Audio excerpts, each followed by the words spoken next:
This program deals with devil worship and satanic beliefs. It contains explicit scenes and descriptions of violent crimes and rituals. Americans are asking, who attacked our country? You have declared a subliminal jihad against the United States. Can you tell us why? Everything pertaining to what's happening has never come to the surface. The world will never know the true facts of what occurred, my motives. And night fell on a different world. And Iblis is thinking, I should be getting this position, not Adam. And this guy is created from dirt. And how does the army feel about you being head of the Temple of Set? And the conspiracy theorists can say what they will, but I want you to give me power over Adam. And I want you to give me soldiers and minions and all of these things. The people have had so much to gain and have such an ulterior motive. Put me in a position I'm in. We'll never know the true facts. Some of them born to me. And I want you to be able to give me the ability to whisper into the hearts of mankind. And who was the grotto leader? Don't remember the name. You don't remember the name of the person who involved you in murder? Now these people are in very high position. Yes.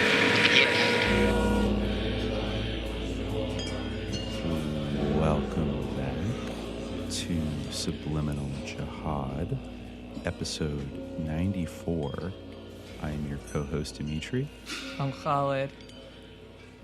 And today, we are going to go back once again to the subliminal cinema for the first time, I think, in a while. I don't even remember what the last one was.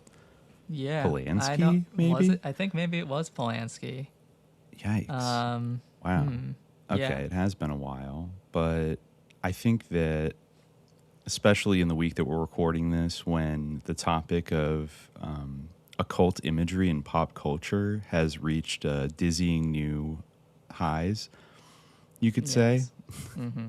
Which we'll try not to get certainly on the mind. I mean, we took over another podcast going on about it for a while. If you guys want to check us out on Cool Zone, you can hear a Subliminal Jihad rant about that issue. I did You Can't Win about it as well. We shot our wad on the Luciferians over there, so yes. Hopefully that won't bleed over. But, I think it was I think we had already planned doing this episode before the Astro World fiasco happened and all that discourse, but I think it timed up quite synchronistically, because today we're going to profile another foreign director. I think people like in the Grotto have asked us about this individual and their films and want us basically, I guess, to do some kind of sus check on them.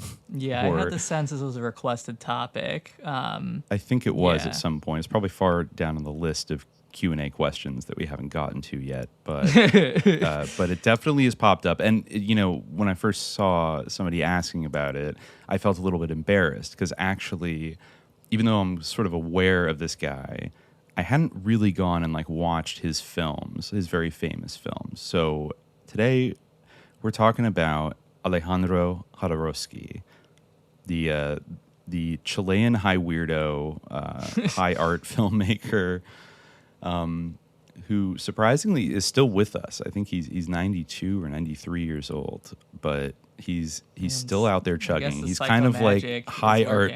Yeah, his psychomagic is working. He's sort of like we were saying before we recorded, he's sort of like high art cinema's Noam Chomsky in a way, to some extent. Yeah. But I don't want that to mean that we're going to take him down today the way we took down. Not as much as we take down Chomsky, for sure. Yeah, definitely I'm a little bit sussed out by Jodorowsky. Maybe, I don't know, I feel like maybe I'm a bit more sussed out by him than you are, but I'm not as sussed out by him as I am by other filmmakers we discussed, like Kenneth Anger. Yes. Who's both kind of a contemporary of, and at some point at least somewhat of a friend of Jodorowsky. I found there's a famous picture of them together at kind of this publicity event that Kenneth Anger organized in London in the early 70s when he was trying to raise money for Lucifer Rising.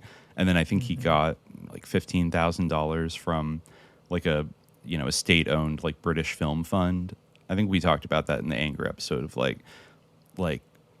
basically British Film Fund gives out £15,000 for devil film. The headlines like that, it caused a stir. But he invited a bunch of famous kind of celebrities and directors there. So there's a picture of Dennis Hopper, Jodorowsky, Kenneth Anger, and the guy who ended up playing Osiris in Lucifer Rising, who later killed himself. As Kenneth Anger said, a lot of people around me have killed themselves or died.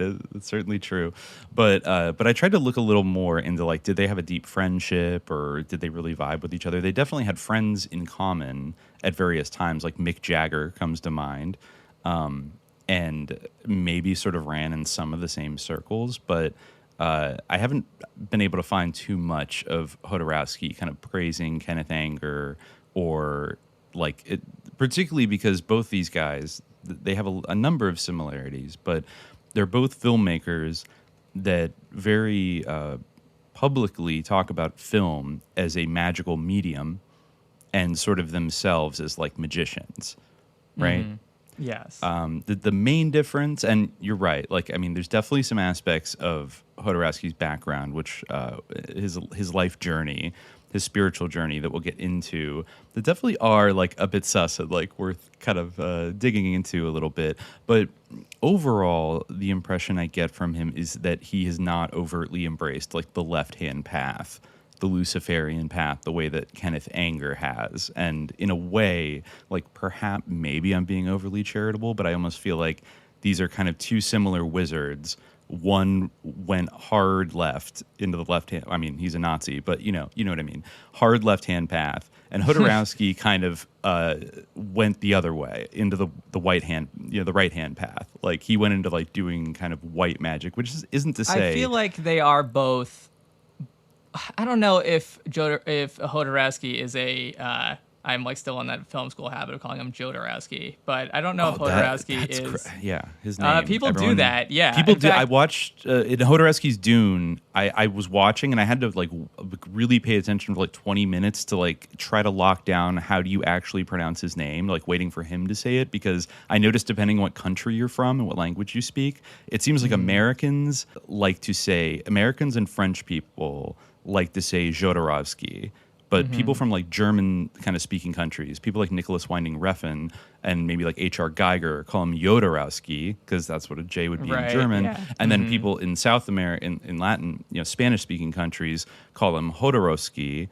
And everyone just sort of does it. But I think I'm sticking today hard. Well, first of all, I think it's kind of the actual normative way to say it. Jodorowsky and not Jodorowsky? Well, I think it's weird because the W doesn't fit into Spanish in any logical way. It's like a Jewish it's like a Jewish Russian name basically.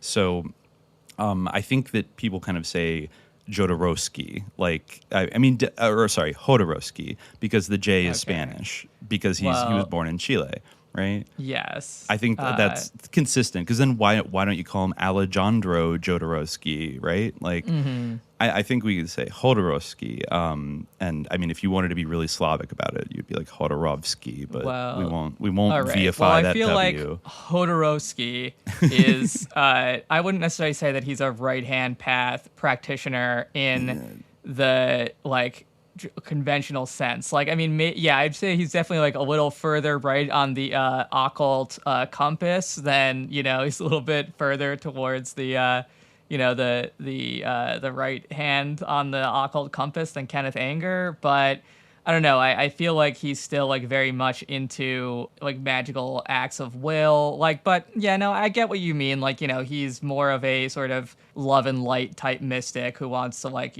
kind of like uplift humanity in some way.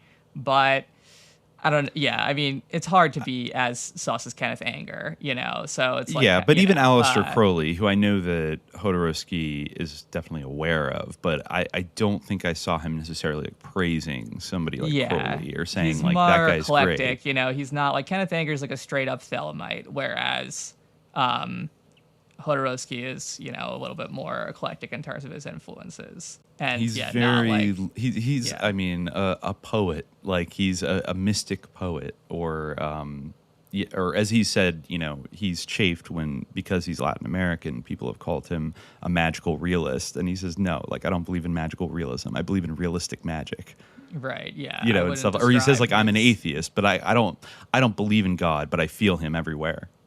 It's like, okay, Like, you know, yeah, like okay. it's sort of like it's like he does believe in God, but he doesn't he doesn't ascribe to the sort of like straightforward the thing paradigm of like belief, you know, when rather than that God is like knowledge or something that's sensed, maybe is the idea, or something that is beyond our understand. It is like the intelligence that is beyond our understanding. So in a certain sense, it's like not so clashy with like traditional religion, but also he's sort of I mean, saying I that, have my own issues with the paradigm of like God being something that you believe in. You know, that wasn't really like that's really come to the fore. Like there are issues of like belief and certainty in God and doubt, like in traditional discussions of God, but definitely like the idea of like belief in God, like whether or not you believe in God, it's like much more prominent in terms of contemporary discourses of God, in a way that like, you know, it's more taken for granted in a traditional context as, you know, God being a name for something that's, you know, very immediately real. So I think I kind of get the point in a way. You know, and we can get into later like his specific influences, like Gurdjieff is going to come up, and Zen Buddhism, but a different type of suslord, you know. Like that's the thing. Like, is Idris Shah like he's not satanic really either? You know, he's about like helping people. Definitely not like a Thelemite in the way that Kenneth Anger is, but. You know, like well, I would argue that like surface, when he started like, writing, if he started when he started writing Tom Clancy like fantasy novels about like the Mujahideen, like, you know, fighting like the evil Soviets in the 80s, he sort of threw his hat, I feel like, into the sus ring a little bit. Well, also when he was like apprentice to Gerald Gardner, but like on the surface, you know, he's like, and when he like tried to conflate Sufism with like weird like witch cults or something, like you know, that's like, but it, you know, on the surface, like no, like what if you scratch like underneath like a little bit, you know? And he's also like very influenced by Gurdjieff, for sure, you know, for in sure, that sort of Gurdjieff world. And a lot of characters that we've discussed before are going to pop up in the life journey of Jodorowsky, like John C. Lilly and some music industry people that are kind of sus. I didn't realize he officiated at Marilyn Manson's wedding to Dita Von Teese. That's like sounds. Wait, like something. Jodorowsky did? Yeah. Oh God. Okay. Yeah. I mean, we might jump upon some things here that run up the karmic debt a little bit, but we'll see. Yeah. There's I feel like the big salient issue is like the kind of like rape issue that might like, you know, jump to mind. There's like I feel like the biggest Jodorowsky controversy is that he claimed that the rape in his film El Topo, which we'll probably discuss, was like a real rape that he filmed of the sort of main actress. You know, it's one of those womanless movies up to a certain point. Like, you know, for a while there aren't too many women in the film, which is something you don't, you know, real throwback in that sense. But, you know, the one woman that you do see after a little bit, she has a pretty violent rape scene. You know, Jodorowsky generally did like star in his movies and write them and also direct them. Yeah. And he said, like, you know, in 1972, he wrote in his book El Topo, a book of the film, he said, I really raped her and she screamed. And like he went on to kind of explain how this is like part of an artistic process that definitely does. She's frigid until El Topo rapes her. That's why I show a stone phallus in that scene, which spouts water. Very profound. So he actually got canceled in 2019 from the El Museo del Barrio in New York, canceled a major retrospective dedicated to him after reassessing the controversial interview he gave in which he claims to have raped a female co-star. Yeah, so he said it in a book and in an interview. And his statement of it in 2019, he said to Artforum, these words, I've raped my actress, was said 50 years ago by El Topo, a bandit dressed in black leather that nobody knew. They were words, not facts, surrealist publicity in order to enter the world of cinema from a position of obscurity. I do not condone the act of rape, but exploited the shock value of the statement at the time, following years in the panic movement and other iterations of harnessing shock to motivate energetic release. I acknowledge that this statement is problematic and that it presents fictional violence against a woman as a tool for exposure, and now 50 years later, I regret that this is being read as truth. My practice is centered on healing and love. I invite further dialogue in the spirit of progress. And his wife also spoke out in defense of him and said he has never raped anyone, and he's a respectful, generous, and deeply good man who has been subjected to, quote, attacks, scandals, intimidations, threats, slanders. So Mara Lorenzio, the actress in question, had not spoken publicly about the incident, and her whereabouts are actually currently unknown. So, like, they couldn't even get into contact with her to, basically confirm or deny it.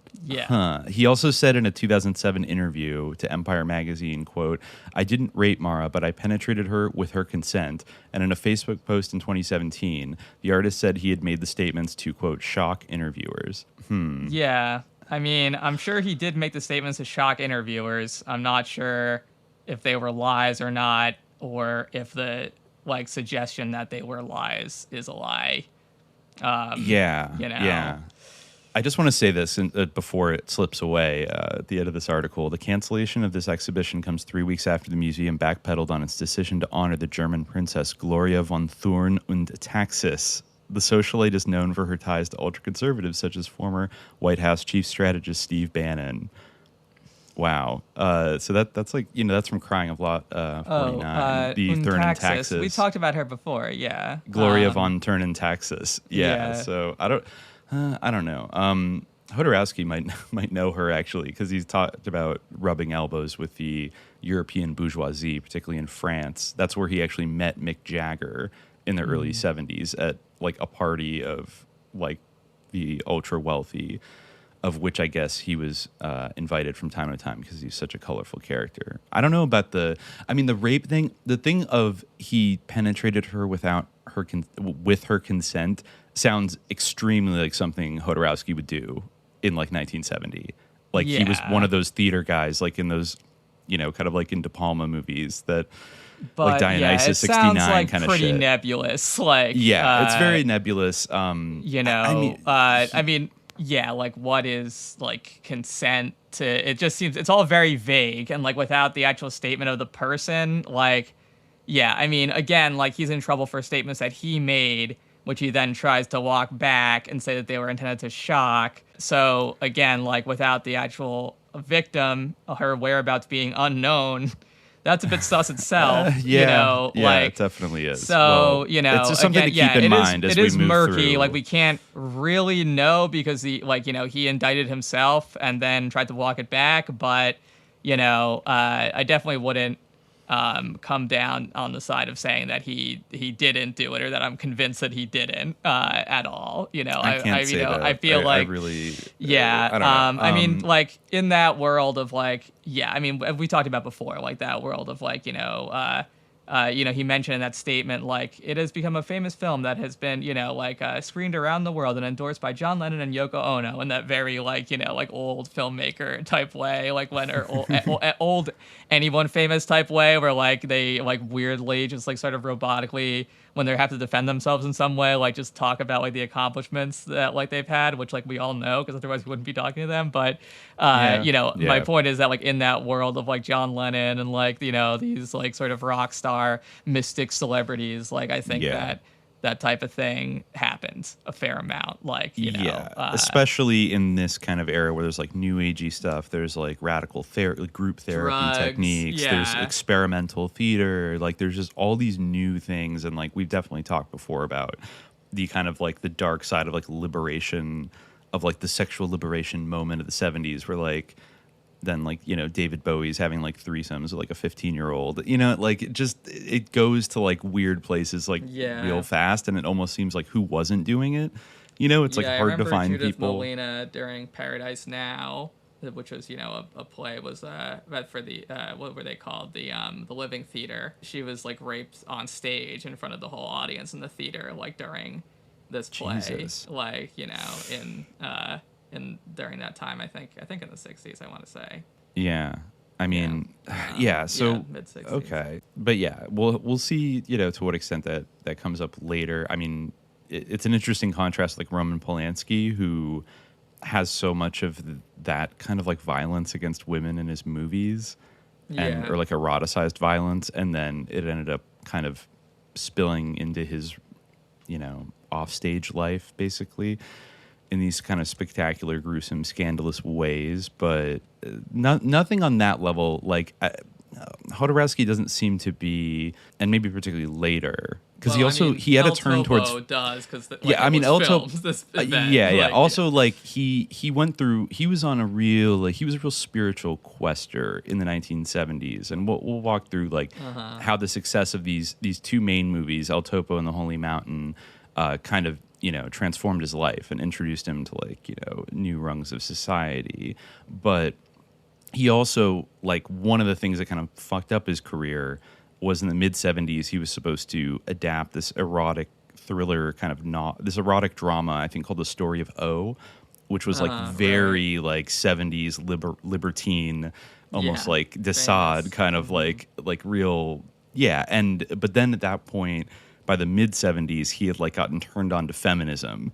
And then he, even though he had like signed on to like agree to like, adapt this book into a movie, he was like, no, this is a chauvinist fucking blah, blah, blah. I'm not doing it.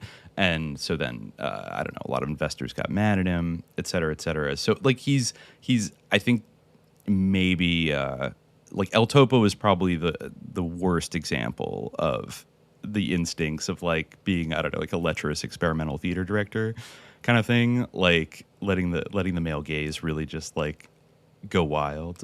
But again, there's more elements to his work than that, so I don't want us to get so hung up on like, is he a Me Too? Did he get Me Too'd or not? We'll talk about. We don't need to litigate whether I don't think it's possible to truly litigate like whether he did it, but just something to put out there. I mean, that's like a really interesting like example. In an appalling notion that I think does attest to kind of like, these, I mean, it's sort of a similar sensibility to Kenneth Anger, like having like real snuff films or like having people who really died, like I need to do a real rape, I need to have like where I had the symbolic phallus like in the background to capture this sort of mystical truth or whatever. Otherwise it won't be real in the same way. I think that does kind of feed into his magical philosophy of cinema. For sure.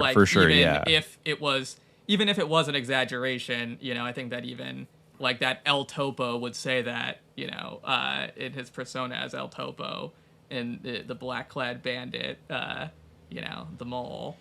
It's worth kind of noting the mentality, and stuff like that. But I mean, he also, I think he had a lot of issues from his childhood to kind of work through, which he's like chronicled later in the last decade with two movies that are like explicitly autobiographical, where his son plays his father, and like some of his grandchildren play a young version of him, etc. And like an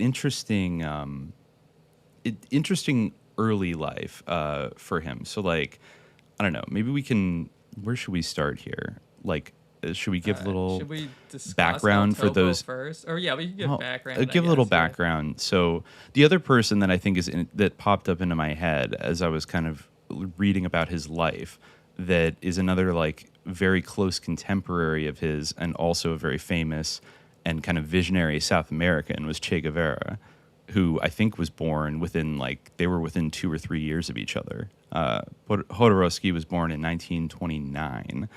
So they both came of age and kind of, rebelled against like the status quo of things, but in kind of very different ways. And I think that, if looking at his biography, which, like I said, he has dramatized in the Dance of Reality and Endless Poetry, you can kind of see maybe why he went in like a different direction than Che Guevara. So he was born in like the port town of Tocopilla, Chile. Like I said, in 1929, which is like a very strange. Have you looked at pictures of that place? No, I haven't. It's a very kind of stark. He sets basically the first autobiographical film in Tocopilla. I didn't get a chance to watch Dance of Reality. You definitely get a sense of like his really stunning use of like colors and desert vistas and stuff, because it's like this desert region that's on the ocean and is like almost like this rusty port city that still has like very colorful like streets and like buildings and stuff like that, but it's kind of close to a lot of the mines that I think we touched on before, even with like Gustavus Myers, like Anaconda Copper and a lot of American corporations that were down there basically expropriating all these resources. Jodorowsky basically grew up in this town where that was happening, and I guess he kind of developed a lot of resentment for the kind of the Yankees, so to speak, who did not treat the workers very well down there. But but he also grew up a little bit of an outsider because his parents were kind of Jewish Ukrainians who had settled basically in South America. Now this is interesting because he always kind of stresses how much of like an apolitical guy he is. His father, Jaime Jodorowsky, was kind of a sort of like a poor merchant who ran a store. I think it was called like Cafe Ukraina. And he was a Stalinist, actually, like literally a Stalinist. Reality, I did read that like his father is portrayed as like a maniacal Stalinist. Like basically right in the beginning of it, like he has like the like Casa Ukraina place that has like huge red stars with sickle and hammers on the decals out front, and then inside of the store, which sells like ladies like hosiery and stuff like that. There's just a gigantic portrait of Stalin inside of it, and his father, who, like I said, is played by his son Brontis Jodorowsky, it basically has like a big bushy mustache and wears like an exact like Stalin kind of, that button-up kind of coat that Stalin would always, famously wear. Yeah. And I mean, for anybody that's like hypersensitive to anti-Stalin stuff, this movie might be triggering. Because he's basically kind of an abusive, domineering, homophobic, like closed-minded, like harsh father. He's authoritarian, all right. He's very authoritarian, and he's obsessed. He's totally freaked out that his son, who's portrayed as having like beautiful blonde hair, is whatever the Latin word for faggot is. He repeatedly accuses young Alejandro. It might be a cabron or a carajo. I forget which one it is. But he basically, and he's really tough on him. And like, you need to be tough, like, because the world is hard. And he also repeatedly insists to him that there is no God. You die and you rot. There's nothing. So he was like a real like capital A atheist, communist kind of guy. And so I think that seems to have, I mean, basically, big shocker, Jodorowsky goes to college and becomes an anarchist, right? Yeah. And like a poet, because he just wants to rebel. And he said that, his father kind of denied him any possibility of kind of a spiritual consciousness or like a spiritual life. He was always told that there was nothing to any of that. So as soon as he got out from under the thumb of his household, and I think they ended up moving to Santiago eventually, and then he started hanging around poets when he was a teenager, and started hanging out with poets like Stella Diaz-Varin and Enrique Lin.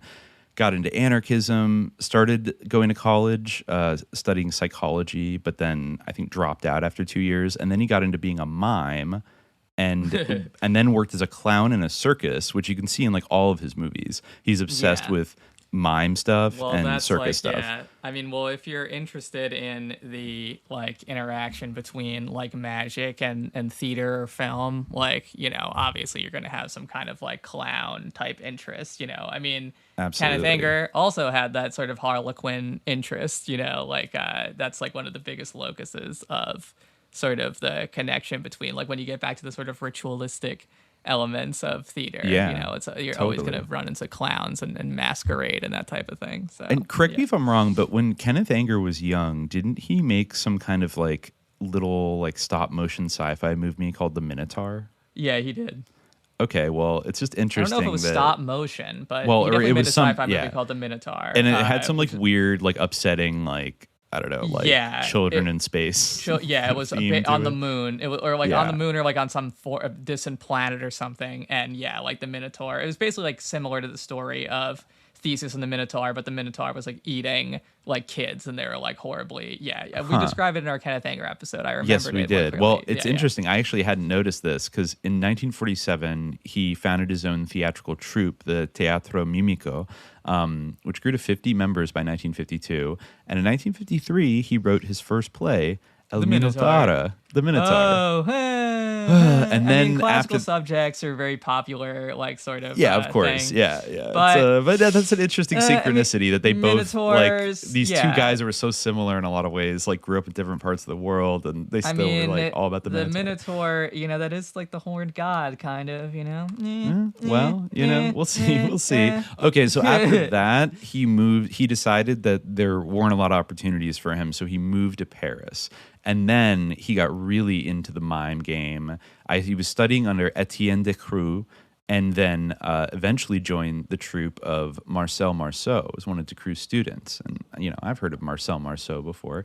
And then he went on a world tour with Marceau's troupe and wrote a few routines for the group, and then kind of went back to theater. And then I think in 1957 was his first attempt at filmmaking, creating Les Têtes Interverties, I think. I don't know why. That's a hard French word. Head? The Severed Heads. Okay. A 20-minute adaptation of Thomas Mann's novella. It consisted almost entirely of mime and told the surreal story of a head-swapping merchant who helps a young man find courtship success.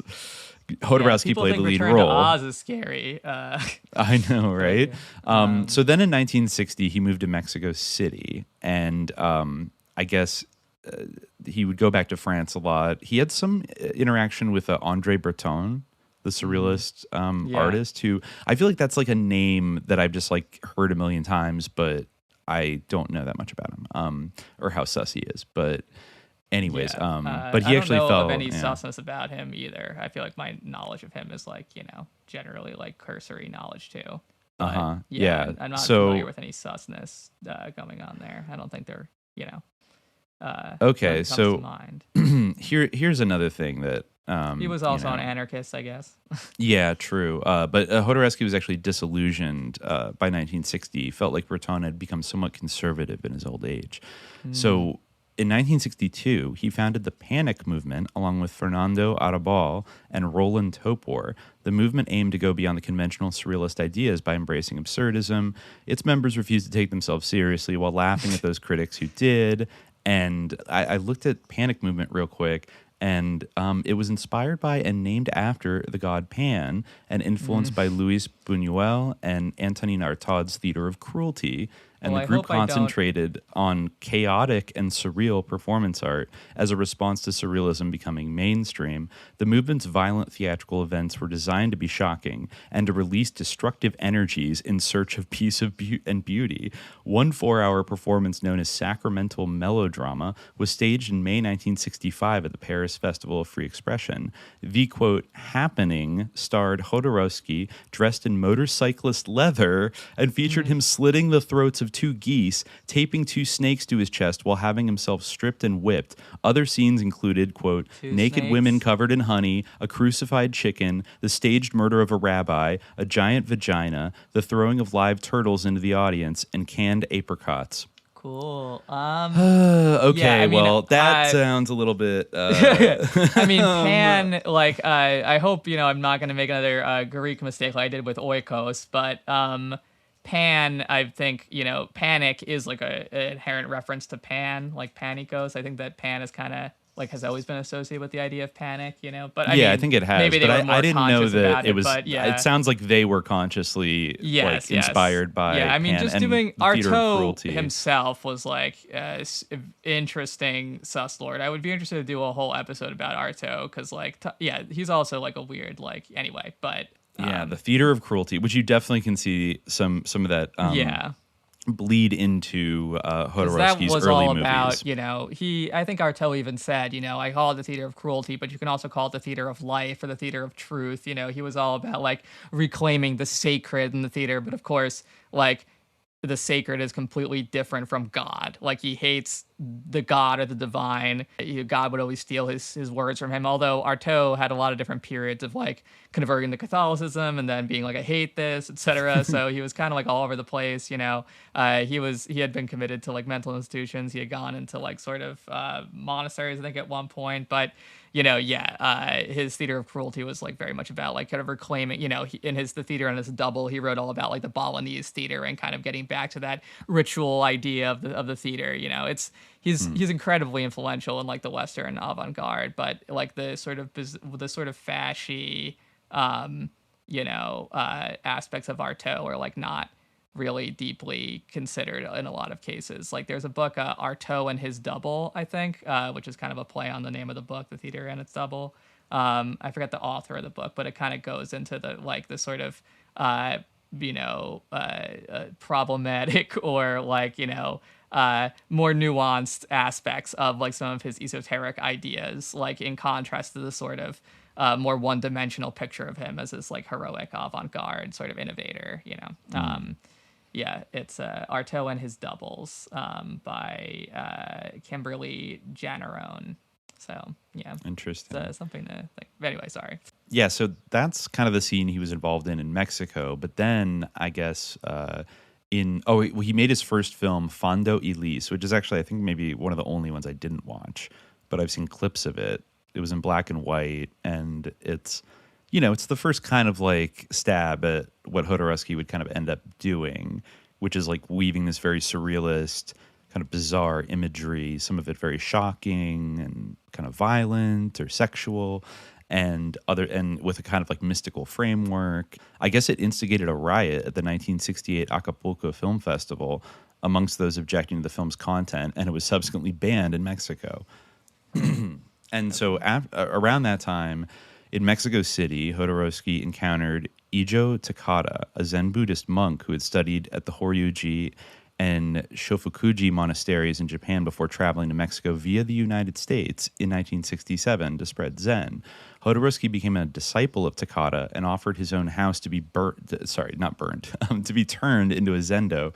Subsequently, Takada attracted other disciples around him who spent their time in meditation and the study of koans.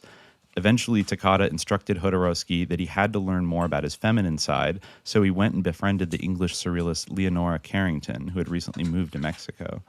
I'm not sure what her deal is, but yeah, he got very into this Zen Buddhist monk in the late 60s and kind of like declared that he was like his guru, basically. And I guess, this guy also, okay, this is interesting. So Takada, I found an academic article, Mexico City Koans and the Zen Buddhist Master, Alejandro Jodorowsky, Ijo Takada, and the Fundamental Lesson of the Death of the Intellect from 2018. It does mention here that the monk's influence would not end with Jodorowsky as the artist. It says Jodorowsky himself would one day become teacher and muse to many other popular artists, including Marcel Marceau, John Lennon, Marilyn Manson, Kanye West, and many others. I thought it was going to say this monk was like tutoring Marilyn Manson. Something when I was like, that's really fucking sus. It's still sus to like, I don't know, be the spiritual mentor of like Marilyn Manson. I guess, the guy needs spiritual help, obviously. He does, yes. Can't hold it against him for hanging out with Kanye and like reading his tarot, but anyways, there's not like a ton of information about Takada kind of online. He lived in Mexico, I think, the rest of his life and died in 1997. But then that leads up to basically the first film that blows up and gets Jodorowsky noticed in a big way, especially in the United States. And that's El Topo, right? Mm-hmm. Yeah. So I wouldn't watch this for the first time. Were you watching it for the first time? I was, yeah. Okay. I saw The Holy Mountain like years ago. I dated like a film major like back in undergrad, and she like wanted to go see The Holy Mountain. Like we went, I think, at midnight, because El Topo was like the first like midnight movie. They say, he started the sort of midnight movie. Similar to Kenneth Anger. Yeah, once again, I was gonna say, another crossover there. But so it was kind of late. But I remember, she like fell asleep. She had wanted to go, but like I did appreciate The Holy Mountain. I thought it was interesting, but I was stricken then by like how kind of like neat it was and how like workmanlike it was. But I mean, we can talk about that when we get to the Holy Mountain. But that was my main experience with Jodorowsky. Okay. So we both watched them backwards, because I watched The Holy Mountain first, and then a few weeks later I watched El Topo, and it's kind of interesting. I mean, you definitely see a continuity between them and like a growth, I think, in terms of like the command of the style and like also the budget, which we will the get budget, into, right? And stuff. But El Topo is still a pretty impressive movie to come out in 1970. It's definitely not as janky as like you would think. Like, people talk about how like, it was made on such a shoestring budget compared to The Holy Mountain. Like that's kind of what you hear about it, that it was this sort of, slapped together movie. But no, it still was, it's kind of in the sort of spaghetti Western idiom. So it kind of has that sense about it. But it has these touches that basically feel very like 1960s counterculture. It's been called, basically an not acid just Western. touches. Yeah. No, yeah, I mean, just it's like, more than like that. smeared in like, psychedelic paint, basically. It's not like exactly. It's not just a matter of like occasional little like psychedelic touches. Like the whole movie is like, a fever dream. Like it doesn't really like. It definitely is not in the world of like magical realism. It's definitely in the world of just like pure symbolic association. Yeah, exactly. There's strange things in it, like scenes where there's just like a lion hanging out in the background. You know what I mean? Like just like bizarre kind of imagery. Yeah, or like we're just gonna like like rape a chicken or like have a million goats. Yeah, exactly, like that type of thing. Or the thing that really struck me at the end, like the Illuminati frontier town, basically. Yeah. But maybe before we get to that, so like just to set up like what is the sort of ostensible story here. It, like most movies that Jodorowsky makes, he stars in it and also puts his children in it. So it's about a gunslinger, like a wandering Mexican bandit gunslinger named El Topo, who's like this bearded kind of mystical man in all black with a big beard, played by Jodorowsky, who is, you first meet him in the beginning riding around in the desert on a horse with a little boy who's like naked. Yeah. Who's actually Jodorowsky's son, Brontes. Right. You're really wanting this kid to like someone to put some clothes on this kid for like the whole part of the movie. It's very like it's like he doesn't need to be naked, but I guess you just that's the flex. Just like that woman needed to be raped in order for the scene to work. The kid needed to be naked. I mean, there's also some weird kind of disturbing flourishes. Besides, I mean, in the beginning, he almost does, I think what he later described as like kind of an act of psychomagic, where he gets off the horse and I think he tells the little boy like something, I don't know, it's something like you're 8 years old now, like bury your mother's possessions and like say a prayer. You are a man now, or something like that. Right. And so the little kid buries this like picture and I think like a little toy or something. And then they hop on the horse and ride off. And then he sort of gets into a couple sort of like classic Western confrontations with like bad dudes and like totally kills them all. The first one that is kind of interesting, it's pretty entertaining, is he comes across this like colonel, kind of like a Spanish Don that runs one of like the missions there. Yeah, he's like holed up in a monastery. Yeah, he's like massacred a whole town, right?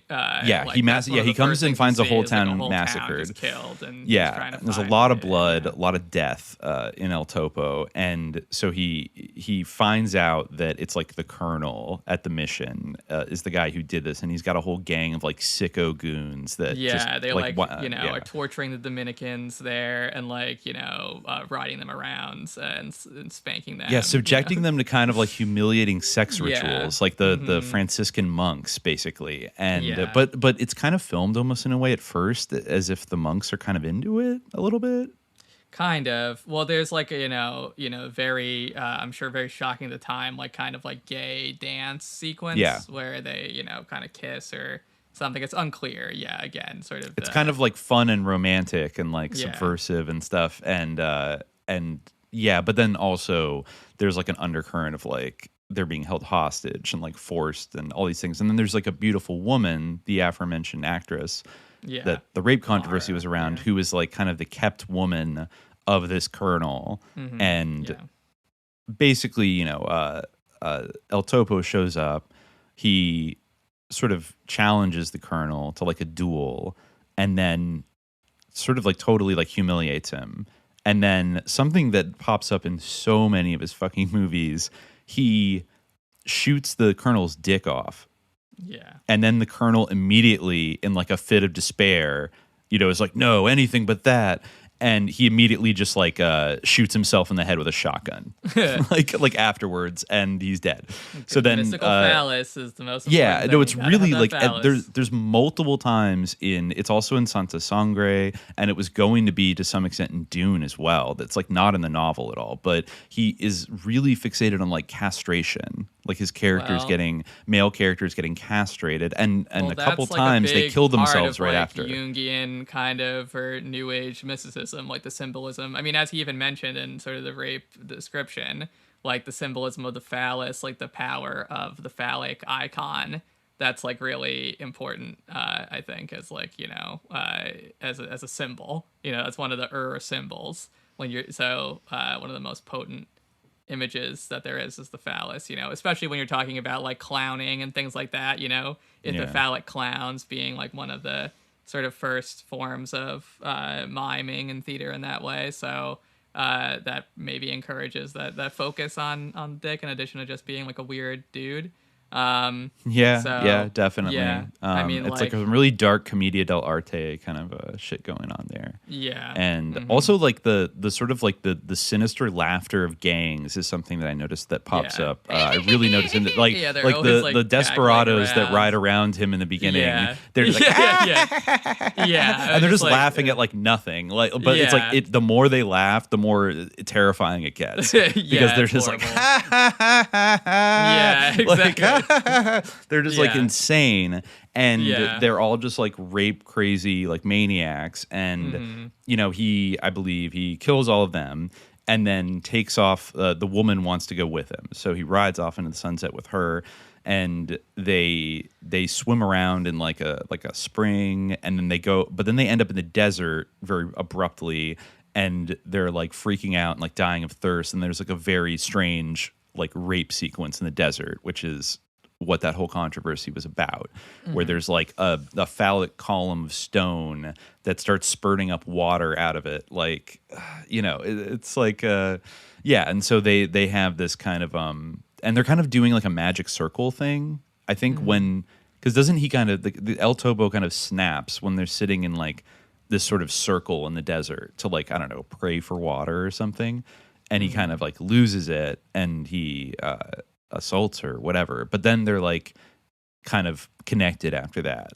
And but then at first it's kind of like this guy is like a righteous avenger kind of cowboy character, but then the woman kind of like it flips around, and the woman says like, there are 4, if you want to have me, there are 4 like enlightened gunslingers out there in this, this area, and you have to kill all of them, right, to like win my love. And so El Topo, I guess, is sort of like hypnotized, he kind of he put her on a pedestal, so to speak, and he decides, I'm gonna go do this. He also gives away the boy to like Franciscan monks. I forgot to mention that. So the boy just kind of like doesn't show up again until what, like the end of the movie? Like he's he comes out of the back. picture. Like he comes back. Yeah, he but which again,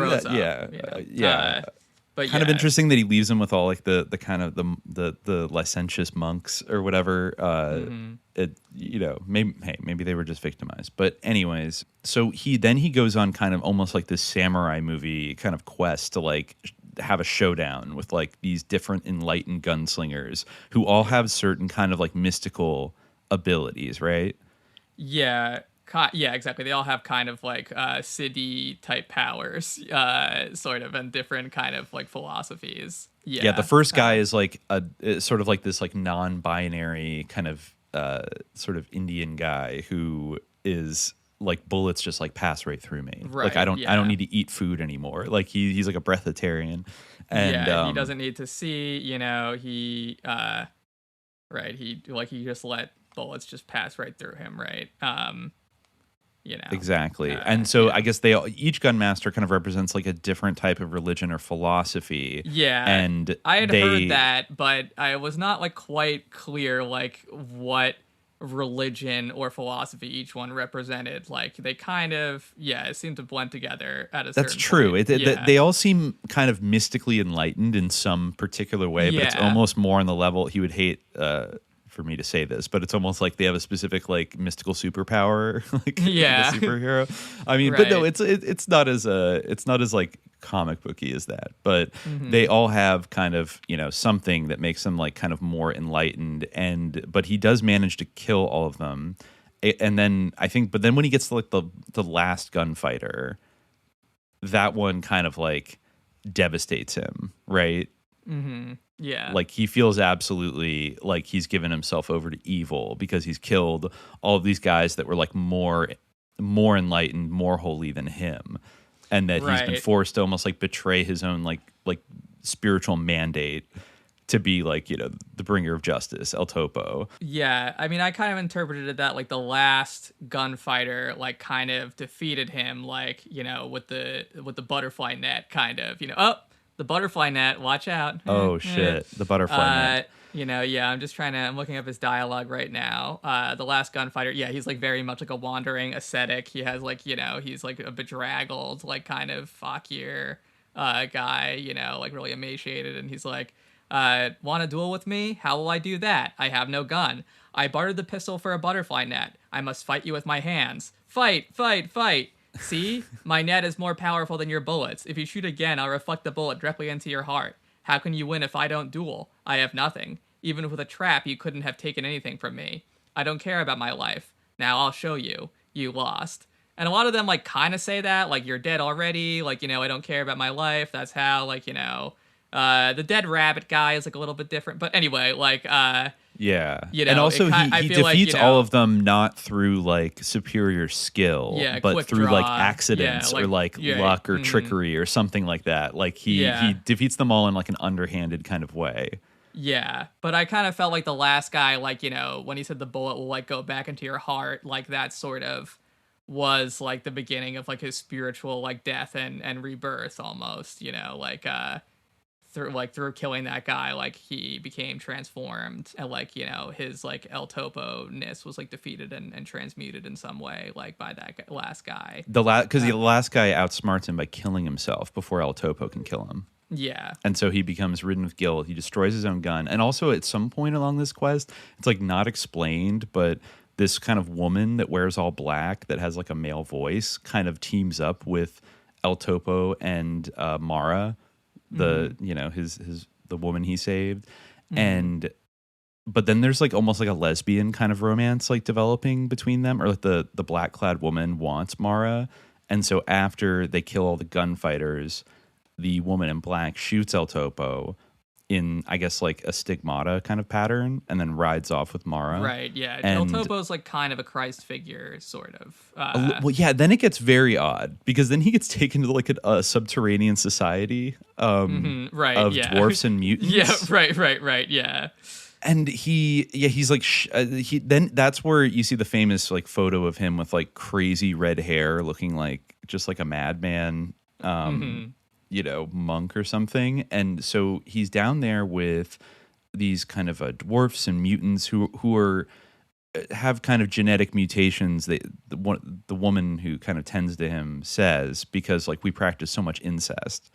And that's also a theme that pops up in like almost every Jodorowsky movie, incest. Yeah. Like the vibe is always there. And also like, it pops up at some place or another. Deformity. Yes. Sure. And that's the other thing. Like every single movie has either people with like dwarfism or missing limbs or like amputees. Sometimes like people with Down syndrome. He's like he's very into that for like, yeah. Well, I haven't been able to see him directly address like why that specifically. But he kind of addresses it in his autobiographical like, there movies. There is sort of a sacred quality to dwarfs and you know, people with deformities, like in the same way that there's like a sort of sacred quality to people who are sort of mad or madness. Interesting. There's a sacred quality, like, you know, the dwarfs, you know, so like pharaohs would like collect dwarfs, you know, and of course, there's also like an aspect of that, like in sort of comic or clowning traditions, you know. So Yeah, That's like true. that. And They were seen to have circus, kind of, like circus mystical stuff. powers. Yeah, Like there's literally I think like a bearded lady in Santa Sangre yeah, and stuff like that. So yeah, maybe that's why. But anyways, so these people underground start worshiping him as a godlike figure as he's meditating on the gunmaster's 4 lessons. And I guess this like underground cave society has been blocked in, and they are too short to like climb out the only exit because of like their deformities. And so then El Topo kind of, I guess, I don't know, remembers who he is and decides he's going to help these outcasts like break free. So he's going to go to the surface with his girl, who's like kind of his lover now. Also he has a lot of like characters of like him being in like romantic or sexual relationships with like little people or dwarves or whatever. And so he's able to escape. And this is where the most kind of interesting and horrifying and fascinating and potentially sus like part of the finale of the movie happens, where they get to the aforementioned like Illuminati murder cult town. Right? And so he goes to the town, and they all worship a depraved murder cult, basically, that has the symbol of like the Eye of Providence in a triangle. Right. They all saying and eye. there's like banners like everywhere of just like this one eye symbol, and people just like they're rounding up like local peasants and stuff and just like shooting them for fun, and huge crowds are just like, yeah, like kill them, like death. And basically El Topo goes into town kind of dressed up almost like a Buddhist monk, and he starts doing like magic tricks for them. And like just like fun like clown stuff for them, and all these depraved cultists like love it, and they start giving him money. So his idea is that like he and like his helper are just gonna do like magic tricks and like little things like that, and like collect money by like busking basically, and eventually he'll buy enough like dynamite to like, or enough, I don't know, so yeah, enough dynamite or whatever to like blow open the hole and like rescue all the outcasts and like bring them to the surface. And so then there's a character, I guess, called, the boy grows up, right?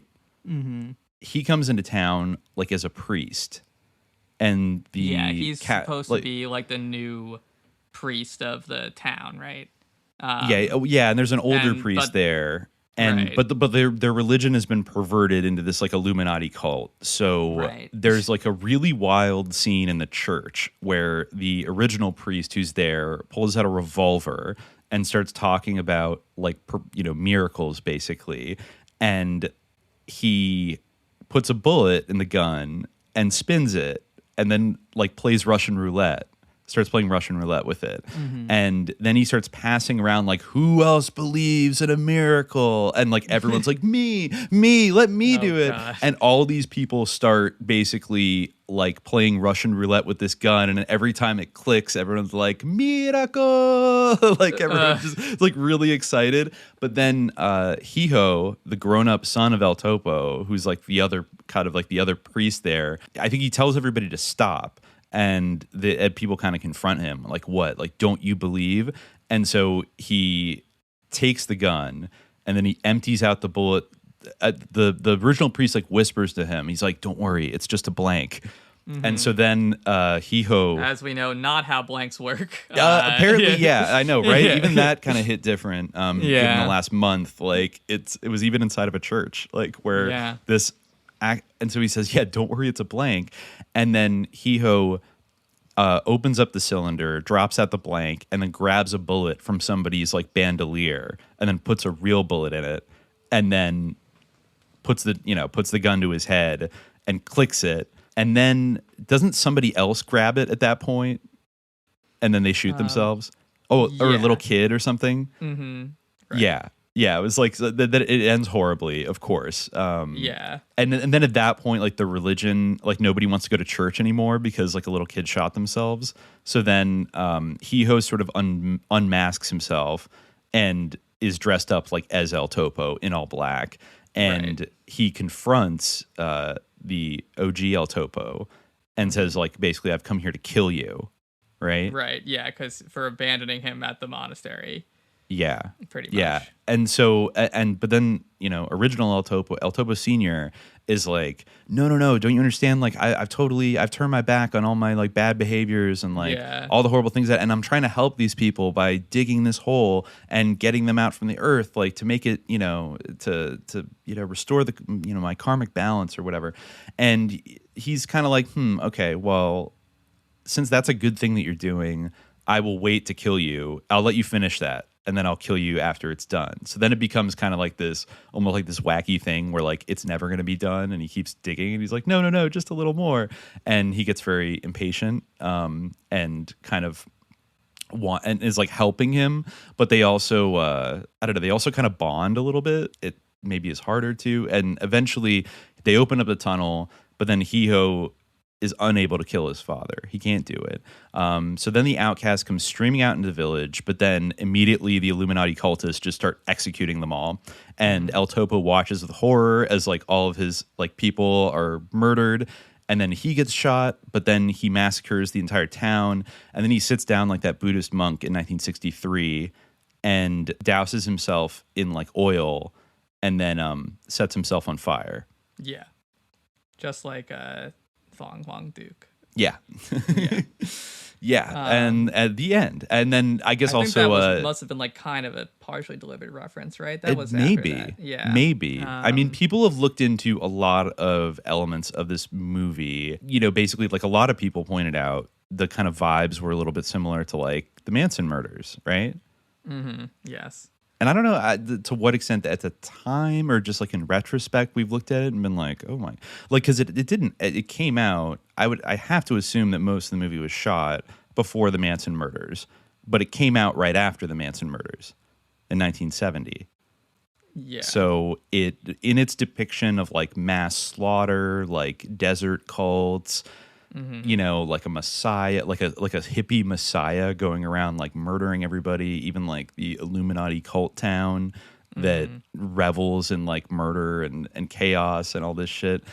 Like it definitely hits in, it taps into something. And yeah, I mean, especially for a Western, it has the feeling of being like very transgressive and kind of like almost making a political statement, even though it's really not. It's much more of like an esoteric statement, Yeah. Like it's a mystical quest and everything, but it could not be seen in something of a provocative like political lens. And then it became this big movie in the midnight circuit, particularly in New York, right?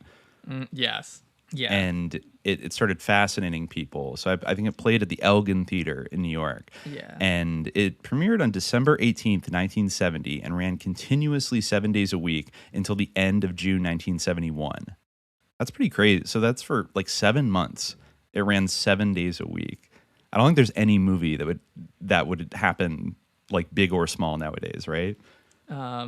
Yeah, I mean, I can't really Truly imagine. a different time. Yeah, definitely a different time. Well, now like they don't show any movies except for Marvel movies, and like a few maybe like other things. But yeah, it's hard to imagine something like a an avant-garde independent film like taking off like that. I mean, I guess really things like The Room would be like the closest thing I can think of like in recent memory. True. Maybe there's some horror movies in the 70s, like I don't know, like Texas Chainsaw Massacre or something that kind of acquired that status of, or like I don't know, Rocky Horror Picture Show maybe like that acquired like a real cult audience. But this is also like a high art, pretty good looking, I mean, I could interesting see movie. like something. It wasn't like so bad it's good. Yeah, it was exactly. Wild. You could like imagine it, but yeah, exactly. It's very singular film. Like he's a very singular filmmaker. So yeah, it's hard to really imagine something similar happening. But yeah, I mean, like so bad it's good type stuff, I feel like has been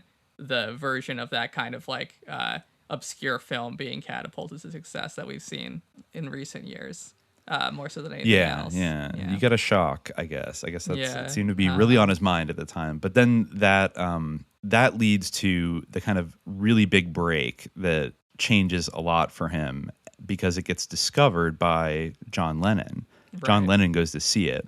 And he's like, he loves it. John Lennon is like absolutely obsessed with this movie.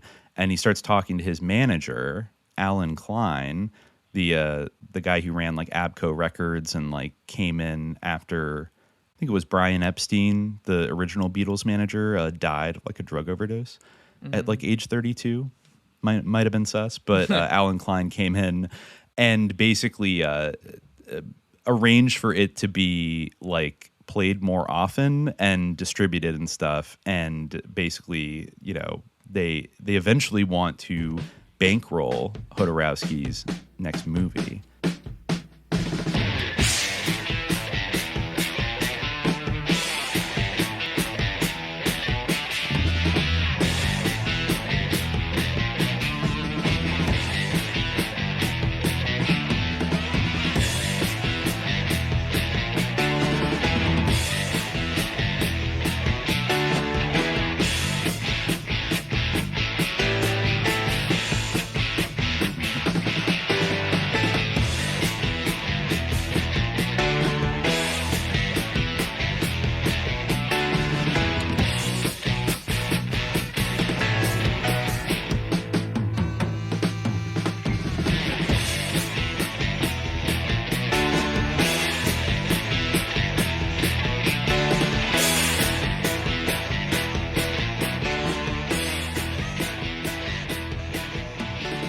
Now we can talk about what's maybe his most iconic film, maybe the most influential film that he made, 1973's The Holy Mountain. And yes. Before we get into The Holy Mountain, I just wanted to mention this quote I found from Jodorowsky that I guess he gave to Vulture about the movie. About El Topo, the previous film that we were talking about. He was talking about casting his son in the movie, and apparently he really, like, at the beginning when he buries his toy in his mother's picture, his son, like, really had to bury, like, his teddy bear, and he was, like, devastated by it. Wow. But not only that, like, this quote is very odd. The interviewer asked anyway, your father is played in the film, you know, talking about a different movie, was played by your real-life son, Brontes. Brontes was also in El Topo.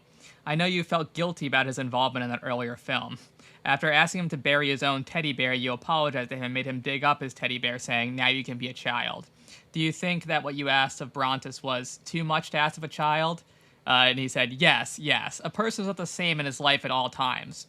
Your consciousness is developing all the time. When I started making El Topo, I was one person. When I finished that picture, I was another person. And when I made El Topo, I was asking Brontes to kill some rabbits. Just because at the time I said to myself, we should give everything to art. So when I finished the picture, I became more human and asked forgiveness for my child. I'd never kill an animal. I became conscious. If you don't make errors, how can you be conscious? So I guess when that third gunmaster has like all those dead rabbits around him, I guess he really killed all those rabbits. Made his little son kill all those rabbits. Yeah. And I was if you don't massacre a bunch of rabbits, like, you'll never know, like, not to senselessly kill a bunch of rabbits for a shot. Like, I don't think that's necessarily true.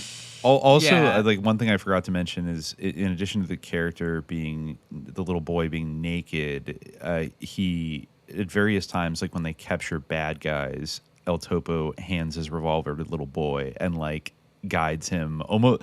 Honestly, like, maybe it's because of the popping aesthetic, but it like reminded me of like an ISIS Khalifa Cub video. Like it's horrible, but it felt like that. Like, all right, like, come on, like, shoot him in the head now, you know. And I don't know, it's like these are the heroes of the movie. He's like teaching his 8-year-old how to like execute somebody. So, that would come up again with Jodorowsky's Dune, where he cast his same son, Brontes, as Paul, the character played by Timothée Chalamet, but he subjected him to like 2 years of like intensive 7-day-a-week martial arts training and like all kinds of stuff that sounds pretty like maybe not the best parenting practice in retrospect, which, Yeah, it seems like it's weird because it seems like he had issues with his own parents, but it doesn't seem like he learned from his negative experience with his own parents. That's what's interesting about his later autobiographical films is that the stories that are told about what he did to his son acting in his movies like seem so similar to how his father, Jaime, the Stalinist, would consistently like challenge and kind of like berate his son and like force him to do things to toughen him up, except in Jodorowsky's sense, it's like, I'm toughening you up to be the ultimate artist. You know what I mean? Like he zagged in a totally different direction in terms of what he wanted to instill in his son, but he still approached it in the same way, like very kind of domineering and like, this is what you're going to do. And like anything less than total commitment means like you'll fail. Like you need to be strong and all that stuff. So definitely, working through some parental issues a little bit. This is also early works. A strange quote. The interviewer asks, does the process of making your art, whether it's your comics, your films, your writing on taurology, or your practice of healing and psychomagic, require you to abandon your conscience? Do you have to completely give yourself over to your art, to the demands of what the work needs? And he replies, I realize that I'm not just a person who thinks, but a person who feels. I have desires, sexual desires and creative desires. Weird way to go with that, but okay. These have nothing to do with thinking. My body has needs to be healthy, to have good air, to have good water, good space. My body wants things, normal things. Sexually, I am getting old. My desire is changing. I don't want to just love my family. I want to love all of humanity. I say proudly, I'm Jewish, but the Palestinians are people too. I want to know why they're fighting. It's a war of idiots against idiots. And I see big corporations destroying the planet to get more money. It's not normal. Also, every day I think I'll die. What does it mean to die? What does it mean to despair about this? Many people think about God when they think about death. But what is God? The Arabs have a God, the Jews have another, the Catholics have another, and they're all fighting to maintain that they worship the one real God. Idiots. Religion is idiocy. I'm a conscious person, but I was also born in that world. I made errors, but step by step I'm trying to amend those errors. El Topo was very intellectual, and Dance of Reality is very emotional. Yeah, I find it very odd that he immediately launched into talking about his sexual desires when the interviewer asked him if he had to leave his conscience aside, and then also kind of said that the Israel-Palestine conflict is over religion and like who worships the one true God. Which is like, idiots if idiots. Anything, extremely ancillary in that. That's a very like anarchisty artist, like poetic anarchist kind of take on it. Both sides suck.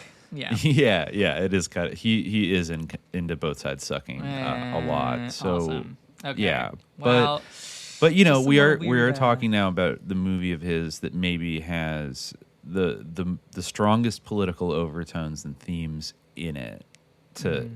Admittedly in a very surrealistic context, but yeah, The Holy Mountain came out in 1973, but it came about because, like we said, John Lennon discovered El Topo when it was playing in New York, and he directed his manager at the time, Allen Klein, to check it out. And I guess Lennon was so enthusiastic about it that Allen Klein bought the rights to the film and then put it out in like a wider American release. And then after that, which I guess was, a modest hit on the Midnight Circuit. And after that, he committed to basically funding, along with John Lennon and Yoko Ono, his next project, which would be The Holy Mountain.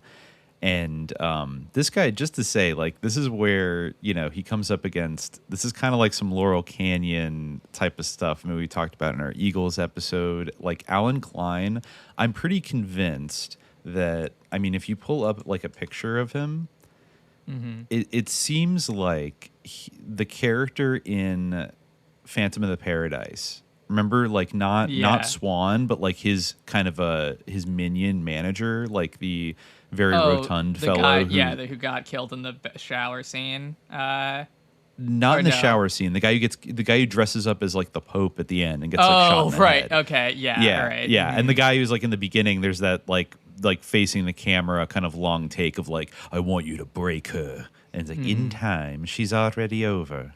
like that dude, who is kind of like, like Swan's kind of like evil, like sleazy henchman. I'm pretty sure that was like a parody of Allen Klein more than anybody, because he kind of fits the bill, like physically speaking, and he had a very fearsome reputation for being the manager of the Beatles and also the Rolling Stones. And before that, a lot of like rock and roll and like rockabilly artists like Sam Cooke, who I believe died under slightly mysterious circumstances that the family thinks might have been more like Allen Klein having him whacked. But yeah, so Allen Klein kind of took over managing the Beatles after their original manager, Brian Epstein, died of a drug overdose at the age of 32 in like the late 60s. And I think that Hey Jude was the first like Beatles hit that he put out. And then after the Beatles broke up, he continued, he definitely continued managing John Lennon, and he may have also produced George Harrison as well. Also, interestingly, like, we talked about that like Meyer Lansky company that bought out Warner Brothers in like the early 70s. In February 1967, with an eye towards producing films and finding a way to invest his clients' money, Allen Klein attempted to buy Metro-Goldwyn-Mayer, MGM, but his hopes were blunted when Edgar Bronfman Sr., heir to the Seagram fortune, instead took control of the firm. Now, I wasn't like aware that Edgar Bronfman Sr. took over MGM in the late 60s. He's also somebody going all the like way down to like Edgar Bronfman Jr. and like various like criminal kind of activities. I think sometimes like Iran-Contra adjacent, sometimes Epstein adjacent, definitely NXIVM adjacent, because like the descendants of Edgar Bronfman were like basically funding the NXIVM cult and all that shit. So yeah, like really seems like a full court press from like the mafia, like trying to get into, they were all fighting over who got to take over these studios in the 60s and stuff. And so, yeah, so he's the one that kind of put on Jodorowsky to some extent and put up the money for this next movie. So just interesting that like they all were so excited about like this occult filmmaker and stuff. And I mean, legitimately, he's a really competent visual stylist and all that kind of stuff. But anyways, so the movie itself, The Holy Mountain, it's kind of like I don't know, how would you describe it? Because it's not exactly a Western. No, it's not a Western. It's it's kind of like a it's very like 60s New Age allegory, I would say. Like a 60s New Age like occult allegory in a very like traditional way. I mean, the Holy Mountain, like the ascent, like the spiritual ascent, like very classic theme. As a movie, yeah, I mean, that's like kind of what I would say. It's like a surrealistic mystical allegory, maybe. Kind of a quest. Definitely. Once again, Jodorowsky plays the kind of main character, who's I think just known as like the Fool. Alchemist, right? Or the Alchemist. That's right. Yeah. No, you're right. Yeah, I think it is. But he represents the Fool. He's also referred to as the Thief as well. Oh, the Thief is the other guy, right? The Thief is the Fool, but Jodorowsky is the Alchemist. Who's like his teacher, like that's right. Yeah, that's right. Okay. Yeah. That's a different guy. And the Fool is like based on the Fool tarot card, which like Jodorowsky is like extremely into the tarot. Yeah. Maybe we'll touch on that later, but even as far back as these early films, he was very interested in utilizing like tarot card imagery, astrological kind of stuff. All the characters also have like an astrological counterpart, I believe. So I mean, visually this movie is like very wild and crazy, and it's also mixed in with like some of these kind of political social themes that I feel like they're more front and center here than they are maybe in El Topo or Santa Sangre. I mean, they're always kind of like basically the backdrop of Latin America at this time and South America, because we've talked about the era that Che Guevara was running around in, which is just a few years before this when he died, and all the right-wing military dictatorships in Latin America. Once again, there's kind of a weird synchronicity here where this movie came out like right before It premiered at Cannes in May 1973, and the coup against Allende in Jodorowsky's native Chile didn't happen until 9/11, 1973, right? Mm-hmm. Yeah. But it feels, watching this movie, like I had to go back and check, kind of like the Manson thing, where like it definitely had to be filmed before the Manson murders, but then it came out right after,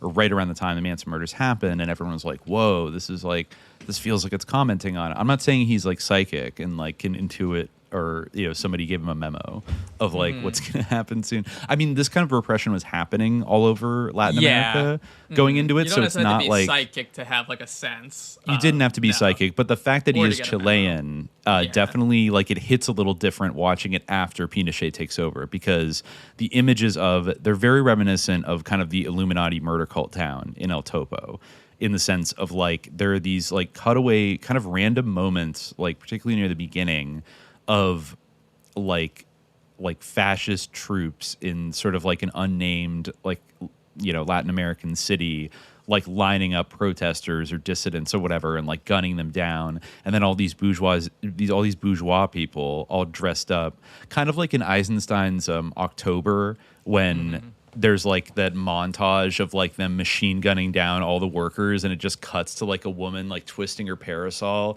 and like a man with a monocle just being like Yeah. It's like kind of like once again the sinister laughter of the crowd, like almost this evil clownish, like all these people dressed up just like applauding, like they're at like a a croquet match or something. There's and then that one of the women starts like pushes a soldier against the wall and like pulls down his pants and starts having sex with him in front of everybody. Yeah, like it's there's very still, profane like, a and like bit evil. Of, like, weird. Yeah, like there's also that weird like thing where there's like a dude who like kind of pays for his wife to be raped. Like I think even before this, they sort of show up. The sort of soldiers show up, right? I think there is a kind of cuckolding thing going on there. Yeah, there's some like there's definitely some weird like sexual shit in this too, especially at the beginning. Yeah, so like there's these moments in it that feel very like Pinochet, very Operation Condor, and then at one point there's a bunch of soldiers marching in formation down the street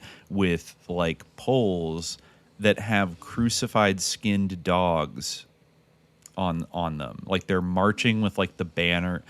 Their banners are basically a bunch of crucified dogs, and it looks real, right? It could be, based on what we know. PETA must not be a fan of Jodorowsky. That's all I'll say. Probably not. Yeah. I mean, yeah, like I mean, a lot of bad things happen to animals. Like in the first like 20 minutes of this movie, there's also a scene where it's almost like an attraction in a town where the conquest of like Central America, the conquest of Latin America by the conquistadors is reenacted in a sort of play, but the like Aztecs are played by toads and frogs, and the Spanish are played by lizards and like iguanas, and then at the end, and chameleons and stuff, and at the end, at the culmination of it, they all get like bombed and explode, or at least the frogs do. Then they get like actually blown up in this kind of like model little Aztec city with like temples and stuff. And like there's like an Aztec frog king with like a huge headdress and stuff. It's like very odd, but it's also kind of like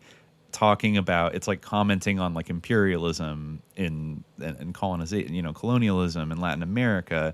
So it feels almost like the most kind of lefty kind of oriented movie of his in terms of like showing you the horrors and that are kind of going on, albeit in a kind of symbolic level. And as you get later, well, before we go later, so we have like this character who wakes up in the beginning of the movie and he has like flies all over his face, and he has the doesn't he have a tarot card on him of the Fool?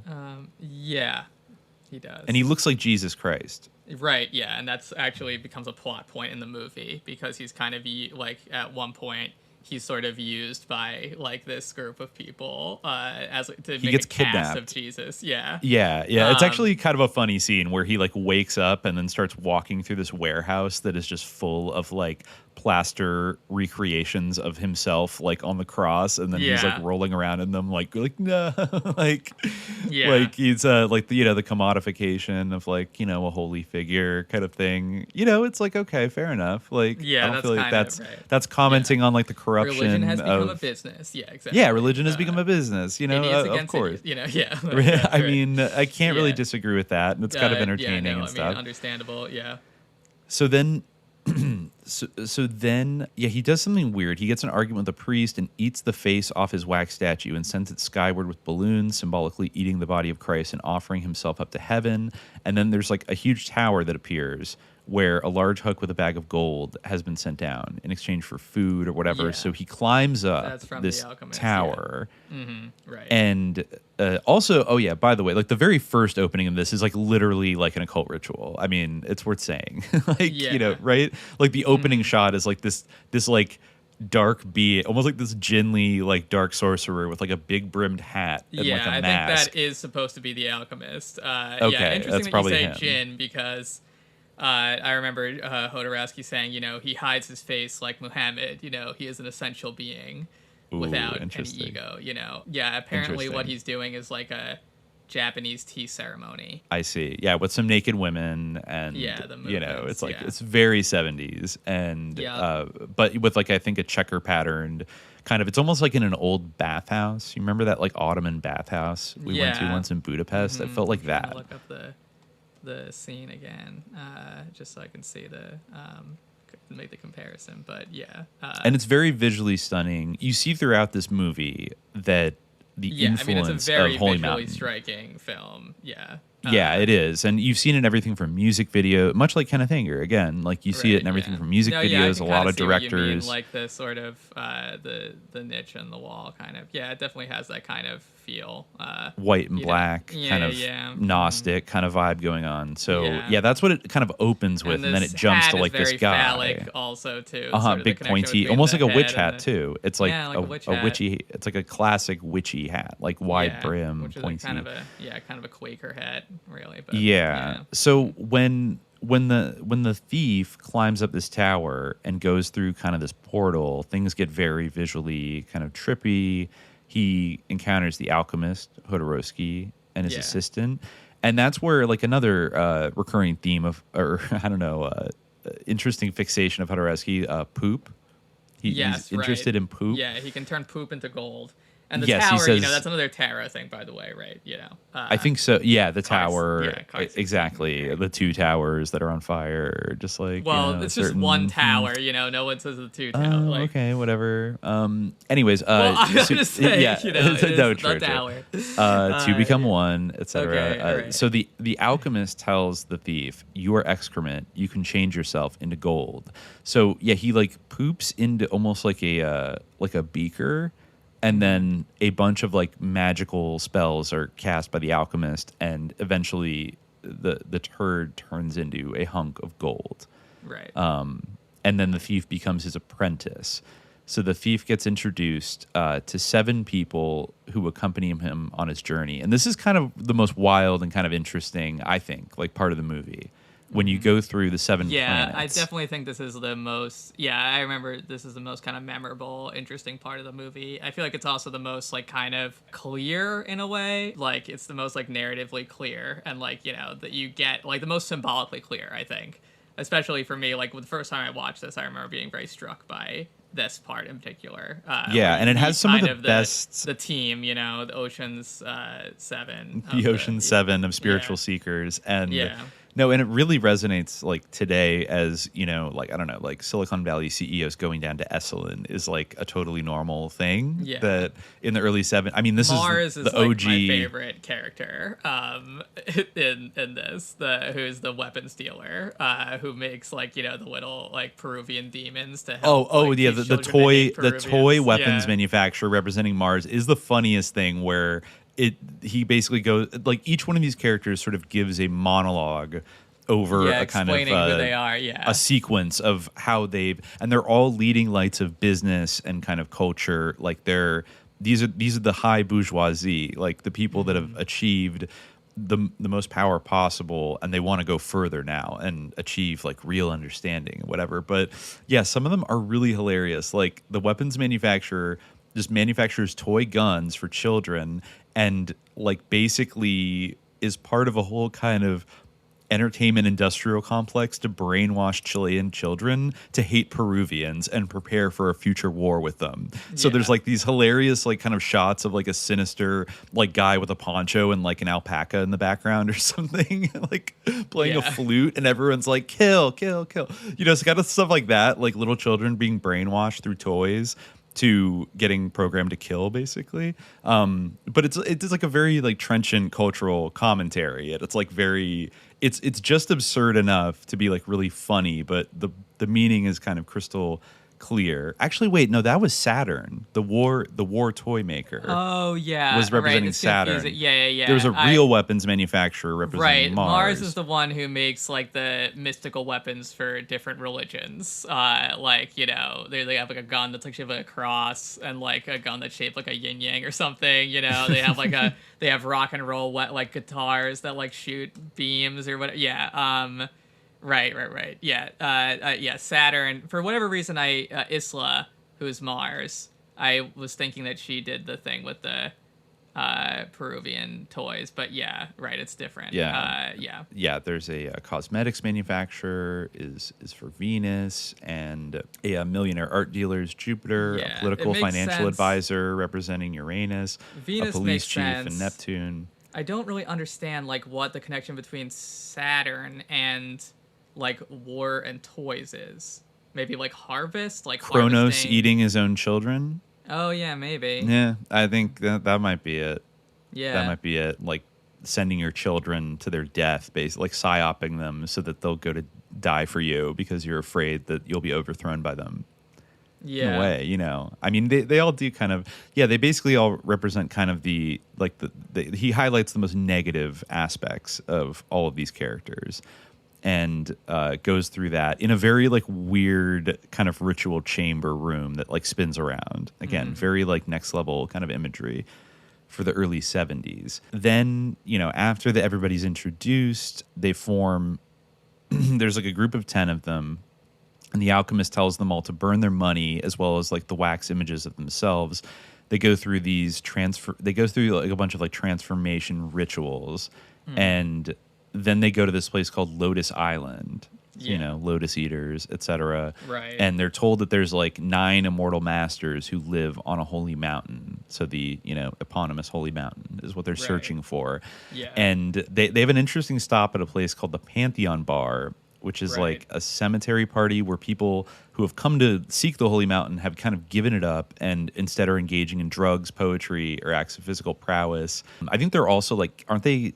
I forget. Are they casually like killing each other there? Remember at the Pantheon if they're casually Bar? killing each other, but yeah, is that the same place where they kind of face their worst fears, or that's before they get? It to might that be bar? before. Yeah, I remember at one point they all have like, you know, these sort of visions that also kind of match their personae. Like the guy who's Venus, you know, he sees like himself as like an androgyny or an androgyne, and has like these breasts that like are like monsters that are attacking him. Do you remember that? Like, Yeah, I'm trying to remember the other ones, but that.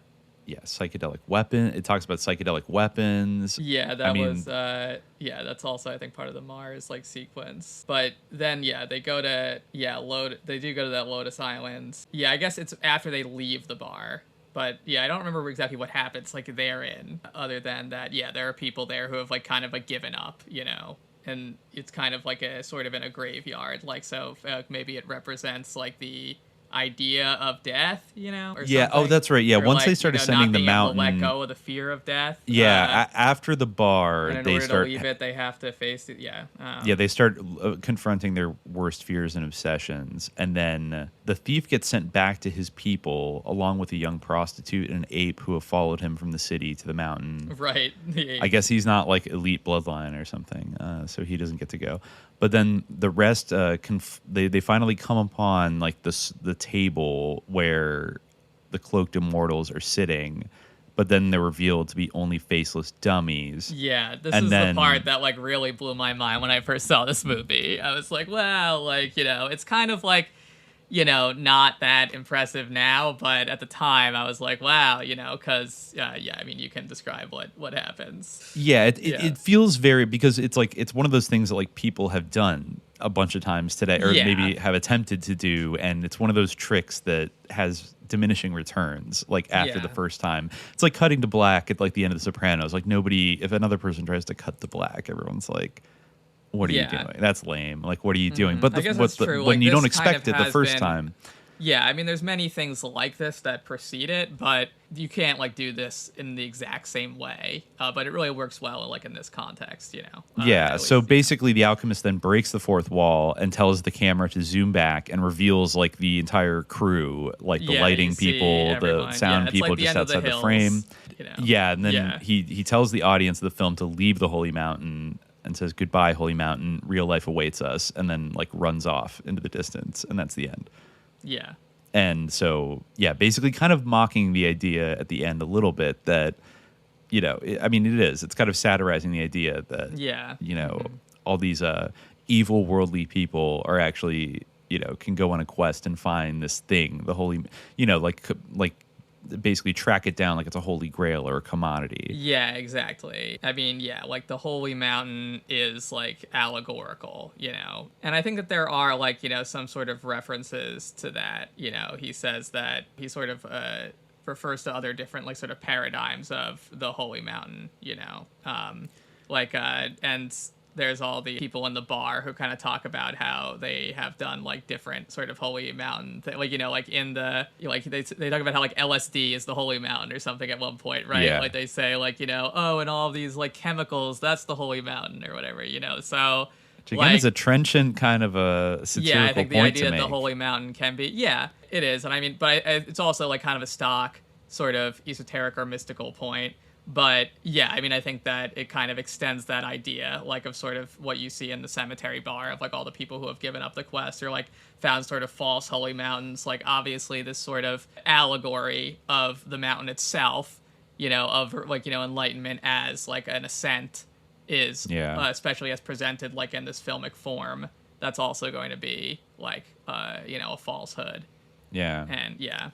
I'm also seeing here that it was actually based he calls it Maya, right? The sort of the famous like Hindu concept of the world as illusion. You know, I think he invokes that term. Mm-hmm. Yeah, he's also, I guess that this was heavily based on a book called Mount Analog, a novel of symbolically authentic non-Euclidean adventures in mountain climbing by the French novelist René Daumal, who is a devotee of Gurdjieff. Yeah. So it has like an indirect Gurdjieffian influence, like for sure. All this stuff is like very Gurdjieffian. Like all these like theater people were so like into Gurdjieff. Like Peter Brook was really into him. Like he really like shaped like this kind of like East-West fusionist like occultism that was like so popular in the 60s. Like even someone like Idris Shah, as we mentioned, like he was a like a sort of Gurdjieff influenced person. He even like took over the Gurdjieff Institute, I think, in some like sketchy manner, if I recall correctly. So yeah, like it's like on that whole, especially like the overlap between like art and mysticism, like because Gurdjieff, you know, he taught dance, he taught movement, like through that sort of lens. Like Gurdjieff is like an incredible influence. Like the fascination of like the whirling dervishes, like that all kind of starts with Gurdjieff. Yeah. And Jodorowsky identified was deeply influenced by it, I think, more than almost like, I think you almost could say, and he does say later in life, in like interviews, that maybe like the way Kenneth Anger looked at Crowley, Jodorowsky looks at Gurdjieff. Yeah, I can And see which, that. which is, you know, like I think they're different kinds of like intriguing or sus. But Gurdjieff, I don't know. You seem to know a lot more about Gurdjieff than I do. We'd love to do a deep dive Yeah, on I him think we do alone need one to definitely day. do a Gurdjieff episode. I mean, yeah, he's like not. I mean, Crowley like made a thing about like being evil. You know, Yeah. people be like, it's just to shock you, but it's like, all right, well. I'm not like shocked. I'm just like, all right, this dude is like being evil. It's kind of like that thing where people are like, you know, it just like shows someone acting stupid and they're like, ha, jokes on, like people are like, wow, like go away. And he's like, joke's on you. I was only pretending. You know, it's like, Yeah. like, look, I'm evil. Like, here I am, like doing all this evil stuff. Like, you should like Blah. sacrifice a child. Like, and, you know, joke's on you. I was only pretending. Although he never really said that. That's just what people kind of say to like apologize from after the fact, like giving him the benefit of the doubt. When there's no real reason to do so. But anyway, my point is that, you know, I definitely think, like, obviously Gurdjieff didn't make a thing out of being, like, evil. You know, he wasn't all about, like, being satanic. And, you know, we talked about this, but Crowley even at first wasn't really, like, he was a little bit closer to a Gurdjieff, but not, like, you know, really, obviously, he, like, preceded him. So he wasn't really into the same type of stuff. He hadn't, like, obviously, he didn't have that Gurdjieffian mold to cast himself into, and he didn't have the exact same interests. There's some similarities. You know, they both had some explorations of the Islamic world. You know, Crowley had been into Buddhism, but Gurdjieff ultimately didn't become, like, possessed and channel, like, an evil jinn entity that, like, you know, revealed a book that he himself was appalled by, but he felt, like, nevertheless motivated to usher into the world and, like, shape occultism for the next 100 years. But yeah, so I would say that Gurdjieff is a little bit less, like, you know, actively evil, but still very sus. But there is some sus stuff. And, there was fraudly, you know, in addition to being, like, you know, kind of like as many of these like, mystical people are, like, charlatans. Speaking of, you know, sexual stuff, I could read it now or later, but there's like a passage in The Spiritual Journey of Alejandro Jodorowsky, which is a book that he wrote, kind of like a spiritual biography, which has more references to kind of like the mystical stuff that he was getting in and out of. Also, maybe before we get into that, it's worth noting that at the time that he was making Holy Mountain, he was doing he was rubbing elbows with some interesting people. Okay, so in addition to like, Allen Klein gave him $1 million to make the Holy Mountain, and he basically. Let me see. Yes, during the completion of the Holy Mountain, Jodorowsky received spiritual training from Oscar Ichazo of the Arica School, who encouraged him to take LSD and guided him through the subsequent psychedelic experience. Around the same time, 2nd November 1973, Jodorowsky participated in an isolation tank experiment conducted by John Lilly. I bet he so, did. okay, that's two big hits right there, because John Lilly, we talked about, The Day of the Dolphin, huge MK Ultra, like, Silicon Valley, like, new age suslord, basically, right? Like, he's up there with like Ram Dass, Tim Leary, Werner Erhard, like all these guys, like believing in echo, like solid state alien intelligence and stuff. And I actually did find his book on archive.org. I forget what it's called, The Deep Self. Yeah, and you can look it up, and he has like a log of individuals that did the isolation tank experiments. And Alejandro Jodorowsky is listed there as doing it in 1973. And also on that same list is Dr. Jolyon West. Yeah, he was doing it too. And also Stanislav Grof. I think we've talked about him before. He was the Czech scientist that sort of came over, I guess, defected to the United States during the Cold War, and was like he was one of the top scientists in the Eastern Bloc that was studying psychedelics, like before he came to the U.S. And then he like got deeper into it when he was here. I think he might have been at UCLA. I forget exactly, but yeah, like also Paul Krasner, the guy who published May Brussel, also did an isolation tank experiment with Lilly. So, you know, he was just giving them out to everybody. Getting all around during that time. Yeah. Yeah. And also, I knew this jumped out at me when I first saw this, that Oscar Ichazo, because I know that I had like stumbled upon him before, and there was something sketchy about him, and like kind of new agey, whatever. And I looked it up, and yes, like he was a human potential movement kind of guy, and he was from Bolivia, and I guess he founded something called integral philosophy, founded the Arica school in 1968, and that's named after the city of Arica, Chile, where he once lived, and led an intensive months-long training in 1970 and 71 before coming to the U.S., where the Arica Institute, incorporated in 1971, has since been headquartered. It's still around, by the way. I don't know, not much seems to be known about, or I haven't dug up much on like his early life or like how he got into this type of stuff. But he became kind of like a very big deal in the late 60s and early 70s. And actually most people might not know his name, but they know one of his products because he is basically credited as being the core kind of founder of the Enneagram of personality that is so popular these days. Right. At least it is in LA. You know, what's your Enneagram number, all that stuff. So he basically, and he got those ideas. He got a lot of inspiration for developing the Enneagram of personality from Gurdjieff, right? Yes. Yeah. Directly from Gurdjieff. Like, if you had asked me who came up with it before you had said that, I would have said that Gurdjieff really came up with it. But yeah, the fourth way was what he called it, right? Right. Yeah, the fourth way Enneagram. The 9-point star. Which, okay, like if you look at the Enneagram, I've kind of been interested in Enneagrams like the last week. Like, like somebody brought it up, but I did a little test. You know, I was kind of curious, you know, to see like what's up with this thing. But correct me if I'm wrong, but like, isn't the 09A symbol just like an inverted Enneagram?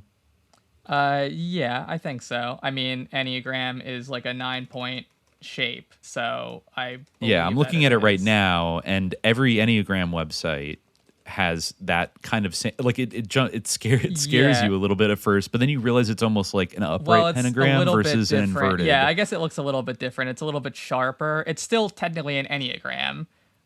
Because I think it has all the I'd points. Have to count. It has 9 points, so maybe that's different from having 9 sides. Actually, like, yeah. Does the order of 9? I guess the order of 9 angles has 9 sides because it only has like 7 points that I can count, right? Maybe it has 9 angles and like 7 vertices. 1, 2, 3, 4, 5, 6, 7. I guess it is a little bit different. It's like it's slightly different 1, 2, because it's like 3, open 4, at the bottom 5, on the Enneagram 6, of personality, and it's sort of a I'm trying to count to see if they shape. have 9 angles even. 1, 2, 3, 4, 5, 6, 7.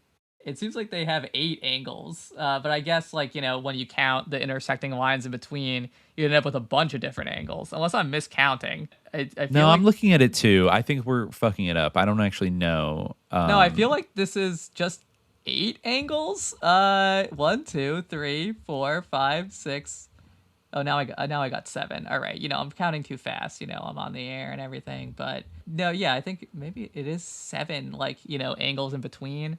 But they probably count like there's all sorts of angles in this picture technically because like there's angles on the inside and everything, different crossings. I think we can settle on like it looks similar, but it isn't exactly the same. Yeah, it looks similar. And I guess the Enneagram shape, this probably doesn't have like just 9 sides either. It probably just has the 9 it doesn't. points. Yeah. We're showing our asses on our like sign, like our angle counting. Our geometric abilities. Not serious occultists. I was bad at geometry. Don't know how many angles there are. I mean, I am good at geometry because I used to teach the SAT.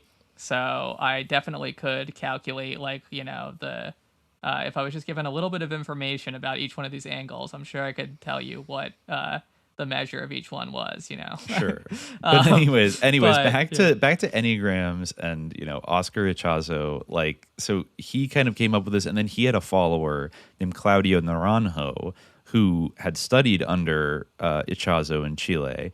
And Naranjo eventually came to the United States and became a fixture at the Esalen Institute. And also really associated, he was a successor of Fritz Perls, the founder of Gestalt therapy, which I haven't looked back into in a while, but I'm sure that it was used in very weird ways at Esalen.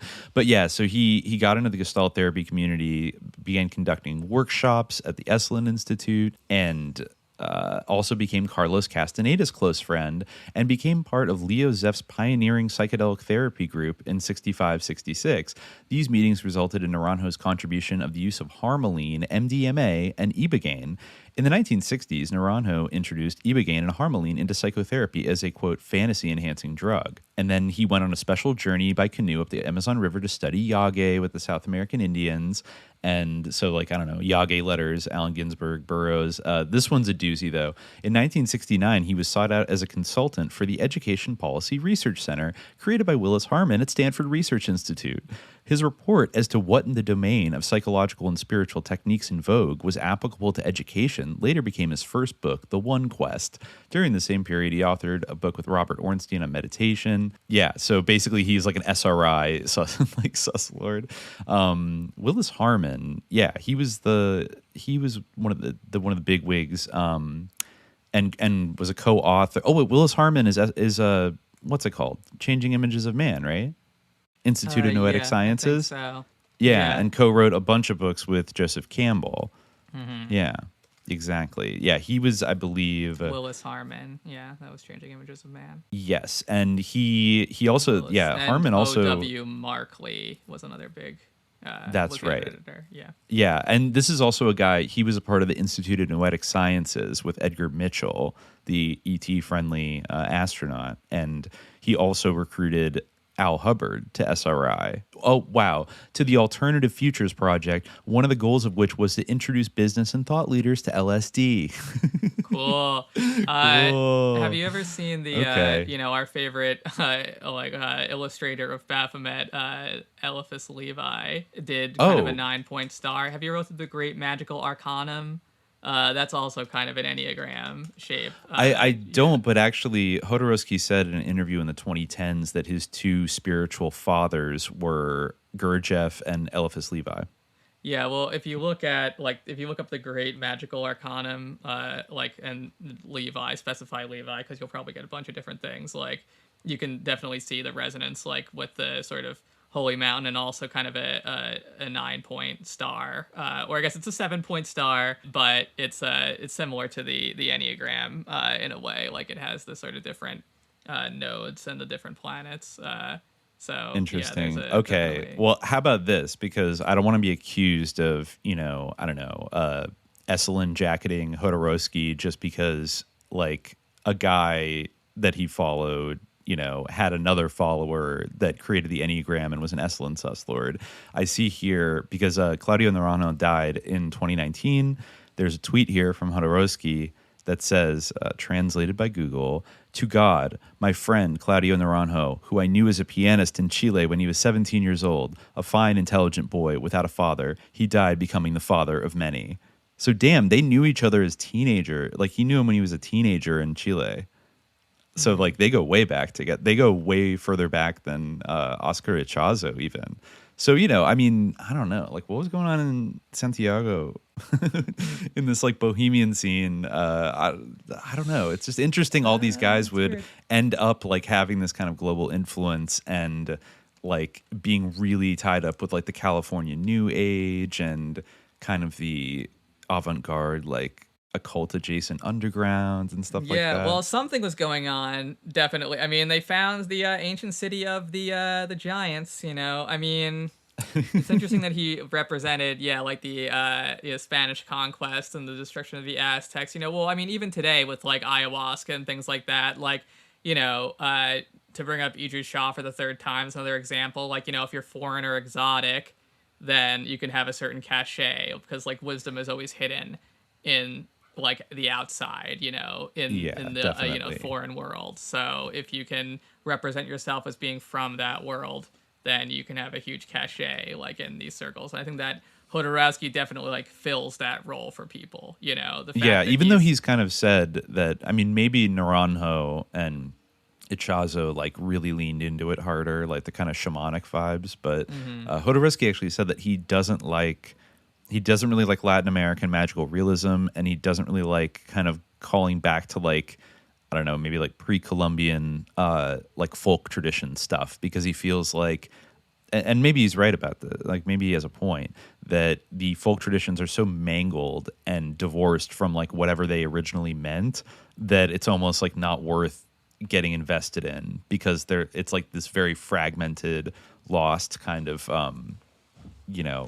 incomplete kind of a spiritual tradition or whatever. I mean, I guess, so but that's 100% true of Gurdjieff and like all New Age stuff. That it's like for sure. Well, he says it about the tarot. He says it about the tarot as well. It's like he spent like years like tracking down like some French nobleman who was a descendant of like the first family to like publish the Tarot de Marseille, in like the 1700s and like meticulously like put it back together because like every little thing mattered. It's like he seems to be like hyper kind of I don't know, but at the same time, he's kind of dabbling in all kinds of things, and I feel like if you're a Gurdjieffian, you're dabbling by definition, right? Yeah, for sure. Like it is like a hodgepodge. I mean, he represented it as like a legitimate teaching, like passed to him, like from various masters, but like it's not true. Like there's a lot of like fraudulence and like charlatanry involved in that, and like definitely like tarot like is like full of like nonsense. I mean, yeah, obviously like you can look into it like deeply, but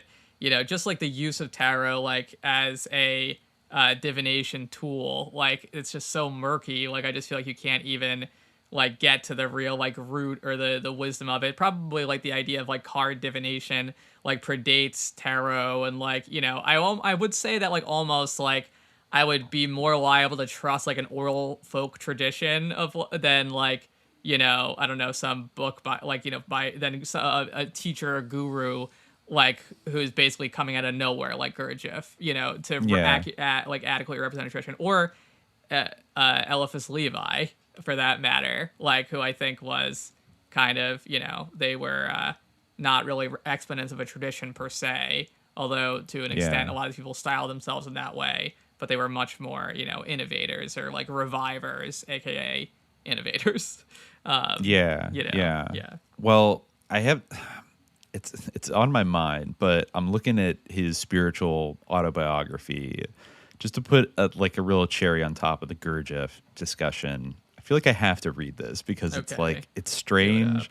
This is chapter 9, Work on the Essence, and it describes how Jodorowsky had like a sexual encounter with one of Gurdjieff's daughters in Mexico in I think probably the early 70s. But this is like a wild story, and it mentions some things about Gurdjieff that like casually mentions things about it that are kind of like red siren emoji, like wait, what? Okay. And by the way, like content warning, if you got little kids listening to the car, this gets a little X-rated, in a kind of mystical kind of way. If you're listening to subliminal jihad in your minivan with your toddlers, and you're on your way to elementary school. You're waiting in the carpool line. Maybe, just take caution. But okay, so. He says, when I saw her at the Ethnology Museum of Mexico, Reina Dacia was explaining the Aztec solar calendar to a group of Americans, men and women dressed in an Eastern style, like the figures in the paintings of Jean-Leon Gérôme. That same morning in the conference hall, I had given screening of my film El Topo for a group of journalists. In a humorous mood, I had dressed as a cowboy, black leather pants and overcoat, black silk shirt, large hat, and a belt with a white-handled revolver in its holster. When the screening was over, the critics treated me to insults, pernicious foreign vermin, raving egomaniac, donkey murderer, and so forth. I left the room wandering the halls, trying to calm my rage. From afar, I was attracted to Reina Dacia's outlandish group. Her eyes met mine and held them. She let out an exclamation of surprise, opened her arms, and ran toward me. I actually thought she was running towards someone else until she embraced me with great warmth. I was disconcerted. In spite of her crazy turban, her lacy blouse, her bangled vest, her multi-layered gauzy skirt, and her frizzy hair, which spread out like an aura of black tar, she was a woman of irresistible charm, with proud breasts, a luxurious bottom, and 2 azure wells for eyes. Holding on to me, she spoke with a deep voice and warm breath. Quote, 3 days ago, I saw your film in New York. I fell in love with El Topo, that bandit who is at heart a visionary rabbi. I decided to come to Mexico. My excuse was to teach my group about the secrets of the Aztec calendar, but my real goal was to meet you. So you see, when your mind formulates a wish with true passion, it appears before you in the mirror we call reality. Her strongly perfumed skin stirred up Awesome. a kind of Okay. madness in me. I allowed her to take me by the hand out into the street where she hailed a taxi. During the drive, she kissed me with passion. When we arrived in her hotel suite, she undressed hastily, kneeled on all fours with her back turned to me, and lowered her head to the floor, forbidding me to undress. Then she asked me to penetrate her, still dressed in my leather cowboy outfit, hat, and boots. With mad excitement amplified by the intense wetness of her vagina, I entered her with a fierce thrust of my thighs. I was about to begin the back and forth when I was paralyzed by a sudden cry of, "Stop, don't move. I want you to serve as the axis of my passion." With amazing agility and a precise use of my own body for support, she turned around so that she was facing me, her thighs around my waist, her feet crossed behind my back, and her own forehead pressed against mine. In this new position, I was overcome once more with the desire to thrust inside her Eden, but she nipped this in the bud with a stop, so imperious I had no choice but to obey. A minute passed. It seemed longer than an hour. My whole pubic zone was trembling, aching to move inside her. I told you, it was in this tormenting immobility, the walls of her vagina suddenly began to shake with a gradually increasing tempo. Finally, her entire vagina was convulsing, squeezing, and vibrating like a quivering glove. Inside this muscular tempest, I had no need to move. A few seconds later, my semen flooded her. I had 3 successive ejaculations. Okay, What but here I know. Okay, no, but here's this paragraph. This paragraph. Okay. Oh, coming wow. up. All right. It gets okay. worse. So, It gets more all right, extreme. Okay. All right. I told her I had never before met a woman of such mastery. She confided, "I had a great master myself. I wish you to know that I am the daughter of Gurdjieff. In 1924, the master visited New York with a group of disciples for a demonstration of his sacred dances. My Dear mother, God. who was 13 years old at the time, brought him some food." Let me read that again. My mother, who was 13 years old at the time, brought him some food that he had ordered from a Russian restaurant. He seduced her and taught her these vaginal techniques, which I learned from her. Gurdjieff said that through laziness, most women have a dead athanor. From childhood on, girls are taught that only the phallus is powerful, active, and vital, and that what they have between their legs is a mere receptacle, a kind of swamp whose function is to be filled by sperm. People take it for granted that the vagina is a passive organ, but there is a world of difference between this kind of passive nature and that of a deliberately trained vagina. Gurdjieff taught my mother to awaken and develop her soul by developing a living vagina. Deciding to offer me a demonstration, Raina split her legs, contracted the lips of her vulva, and with a soft, airy sound began to pump air into her vagina. Then she expelled it with a powerful hiss. It goes on from there. Like she All demonstrates many things to him, and so going back there, so not literally the daughter. I think. Well, I don't know actually if she's the daughter of. Well, okay. Yeah, no, because she's saying that her mother met Gurdjieff when she was 13 years old, bringing him food in New York, and Gurdjieff seduced her, the 13-year-old, and taught her all of these like vaginal techniques, which she then taught to their daughter. It might not necessarily be Gurdjieff's daughter, but it could be the daughter of someone else with the same woman who taught her the techniques that Gurdjieff taught her when she seduced her at age 13.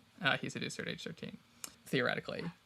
Yes. All right. And then they get in like a fight after they like have sex course, again, and she does all these demonstrations, and she kind of says things that sound very like Enneagram, Gurdjieffian, whatever.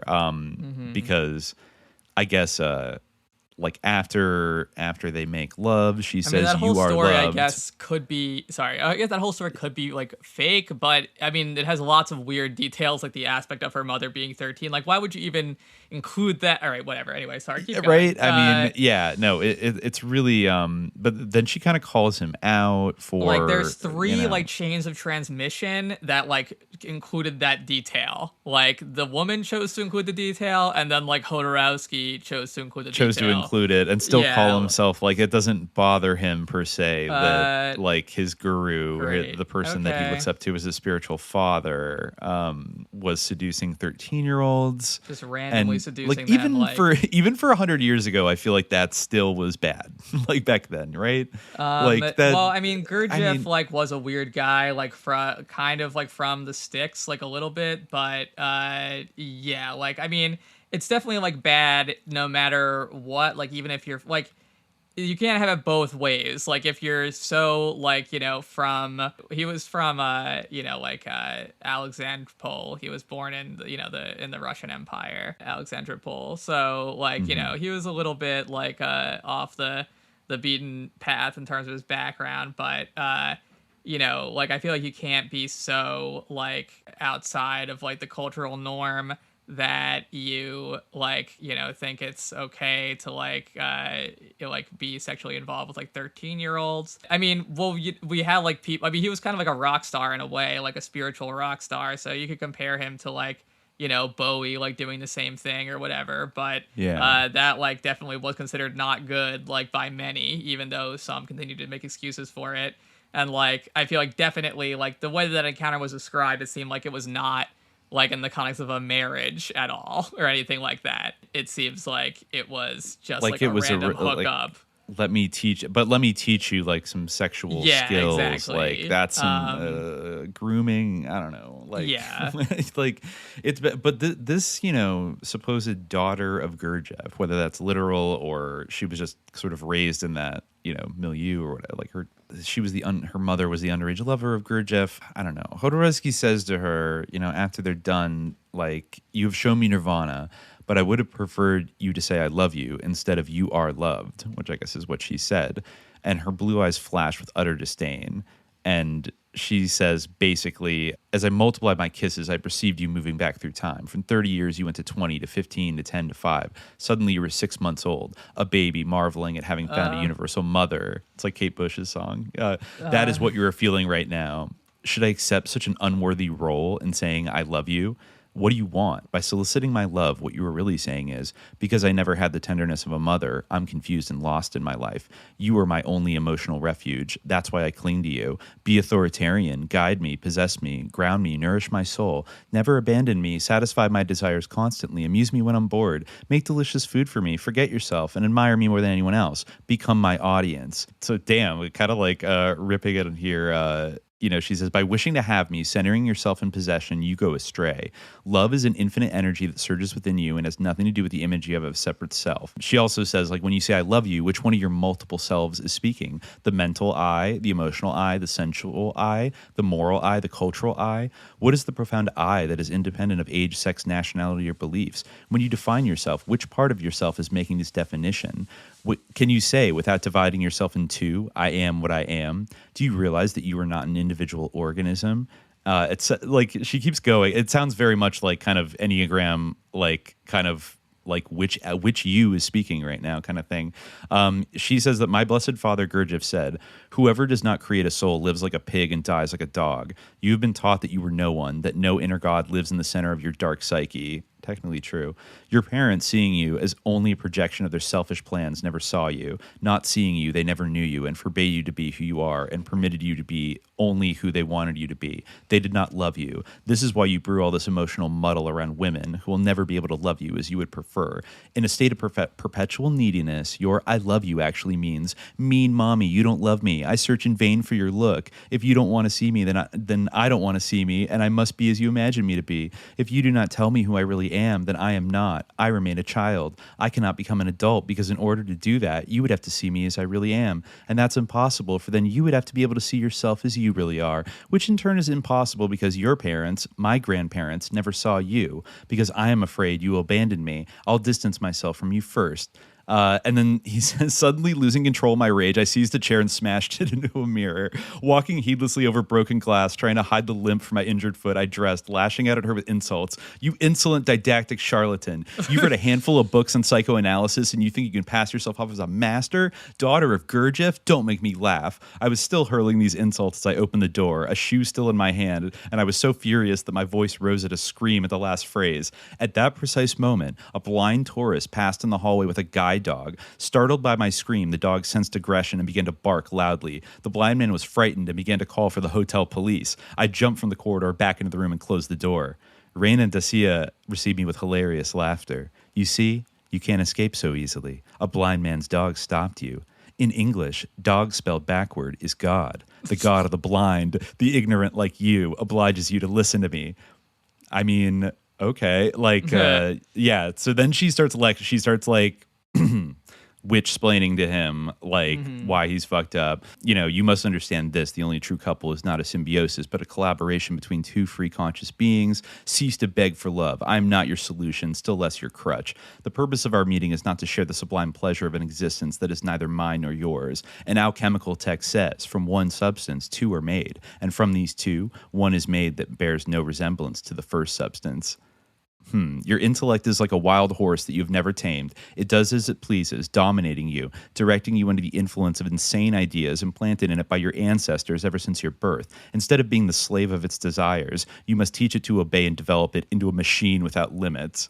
Your theories are just words, I retorted. You brag about this power, but it's impossible for you to demonstrate it to me. Okay, this is fucking bizarre what happens next. This is like some targeted individual, like, schizophrenia. Like, she says, it is possible, and I will demonstrate it. Psychological barbarians such as yourself find it entirely natural to spend hours training their body in sport, yet it never occurs to them to train their mind. My blessed father rarely had the time to come see me himself, but he appointed one of his major disciples, Alfred Orridge, to take charge of my education until I was 13. This remarkable man taught me psychological exercises that permitted me to realize what you shall now hear and see. Okay, so she was his daughter. Then, like a monkey entranced by a cobra, I watched a fascinating spectacle.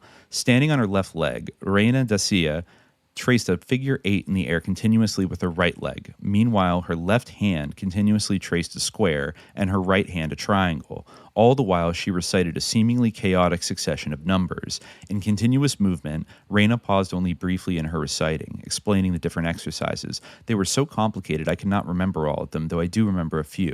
I heard her recite, very fast and seemingly nonsensically, the multiplication tables from 2 to 22. For example, 8 times 1 equals 8, 8 times 2 equals 2, blah, blah, blah, and thus on to 8 times 100 equals, 800. It sounded to me like a computer gone haywire. Listen to this carefully. 2 times 8 equals 16. If I add the 1 and the 6, I get 7. You understand? No? Another example. 8 times 12 equals 96, and 9 plus 6 equals 15, and 1 plus 5 equals 6. Therefore, 8 times 12 equals 6. How much is 7 times 7? Without giving me time to think, she replied, 7 times 7 equals 4. I was feeling dizzy. Relentlessly, Reina continued the exercise and then complicated it even more. While continuing to recite the table in ascending order, she interspersed it with an alternating descending order. 8 times 1 equals 8. 8 times 100 equals 8. 8 times 2 equals 7. 8 times 99 equals 9. 8 times 3 equals 6. 8 times 98 equals 1. As she continued her reciting and movements, I did manage to verify one part with a laborious mental calculation. By multiplying 8 by 98, I obtained 784. 7 plus 8 plus 4 equals 19. 1 plus 9 equals 10. 1 plus 0 equals 1. Indeed, 8 times 98 equals 1. For an interminable hour, Reina held me spellbound with further mental juggling. Some of it was absurd, such as mixing 2 tables together. And she went on like this, like blah, blah, blah. And a feeling of terror began to grow in me as this woman began to dance as a sinister machine with very complex and sinuous movements that had not the slightest hint of seduction to a music that did not exist for me. The more complicated the dance became, the more insanely complicated her numerical exercises became. In her trance, she shouted, number 1 is Tom, number 2 is Dick, number 3 is Harry. And then she counted Tom, Dick, Harry, 4, 5, 6, 7, 8, 9, Tom 0, Tom, Tom, Dick, Tom, Harry, Tom 4, and so on, substituting, for example, 5 Harry, Tom for the number 531. Then to complicate things further, she yelled, now I'm changing. Tom equals 2, Dick equals 5, Harry equals 7. Anyway, I felt as if my brain and my entire body would explode from all these complications. When I could stand it no more, I leaped up, grabbed her, and halted her gyrations. Get a hold of yourself, you lunatic. Your problem is that you've never been trained to develop your soul. You've been taught to be only a kind of circus performer. It is like the story of the juggler who presented himself to the king. After 20 years of training, he had achieved the feat of juggling 100 chickpeas at once without letting a single one fall. As a reward, the king gave him a barrel full of chickpeas. And she said, so, I see that you do not understand the importance of these exercises. You are an artist established in the habit of pulling from your navel all sorts of garbage, which are then qualified as works of art. Yet they are only the expressions of a pack of contradictory egos that you call I. Your mind creates one thing, your emotional center wants something else, your sexual center demands still another thing, your body is going its own way, and meanwhile, that which should be your soul is an egg that no one is hatching. You are a chariot pulled by 4 horses straining in different directions, and the coachman is fallen asleep at the reins. Of course, the inner jewel is still there, but veiled by a cloud of contradictory thoughts, feelings, desires, and actions. There is no real will, no unitary goal, only a chaos of changing objects under which is buried an unchanging subject. You cannot hear the beating of your heart in a city roaring with traffic. What arrogant presumption, I retorted. How do you know I have not attained inner unity? Every morning I meditate for 2 hours with a Zen master. What are you seeking? Awakening. Then you're a dreamer. You seem to think you're climbing a ladder with only one rung, but it has many more. You sit motionless on your butt in this zendo, hoping to attain a mysterious state that they've taught you to name awakening. You're like a parrot that salivates when it sees clouds because it's been taught that they're also called banana. You imagine that awakening is like obtaining a piece of gold or a precious object that you can then keep, like a halo around your head. It's ridiculous. Only when your stagnant ideas become fluid will you experience your first explosion of consciousness. And of course you will think that will last forever, but you are mistaken. In this dimension of reality, the only permanence is impermanence. That which does not change stagnates. Acquiring fluidity can be likened to a large stone falling into the middle of a lake. The shock creates a circular pattern of waves that covers the entire surface of the water. The expansion of consciousness is infinite, but the lake of the mind is finite. Once the process begins, you will go from awakening to awakening, from smaller to greater surprises, never ceasing to be astonished before the newness of the world. Do you understand? You have been searching for a static awakening, whereas there is only continual change. She grabbed me by the shoulders, pressed her face to mine, and cried, "Stagnation is not only mental, it is also emotional, sexual, and physical. Break down your dams." A dense anger made my heart pound. "I agree to be your lover, not your pupil." "Then why are you so angry?" "I only want to give." "And giving has nothing to do with obliging someone to receive. Give me only what I ask for."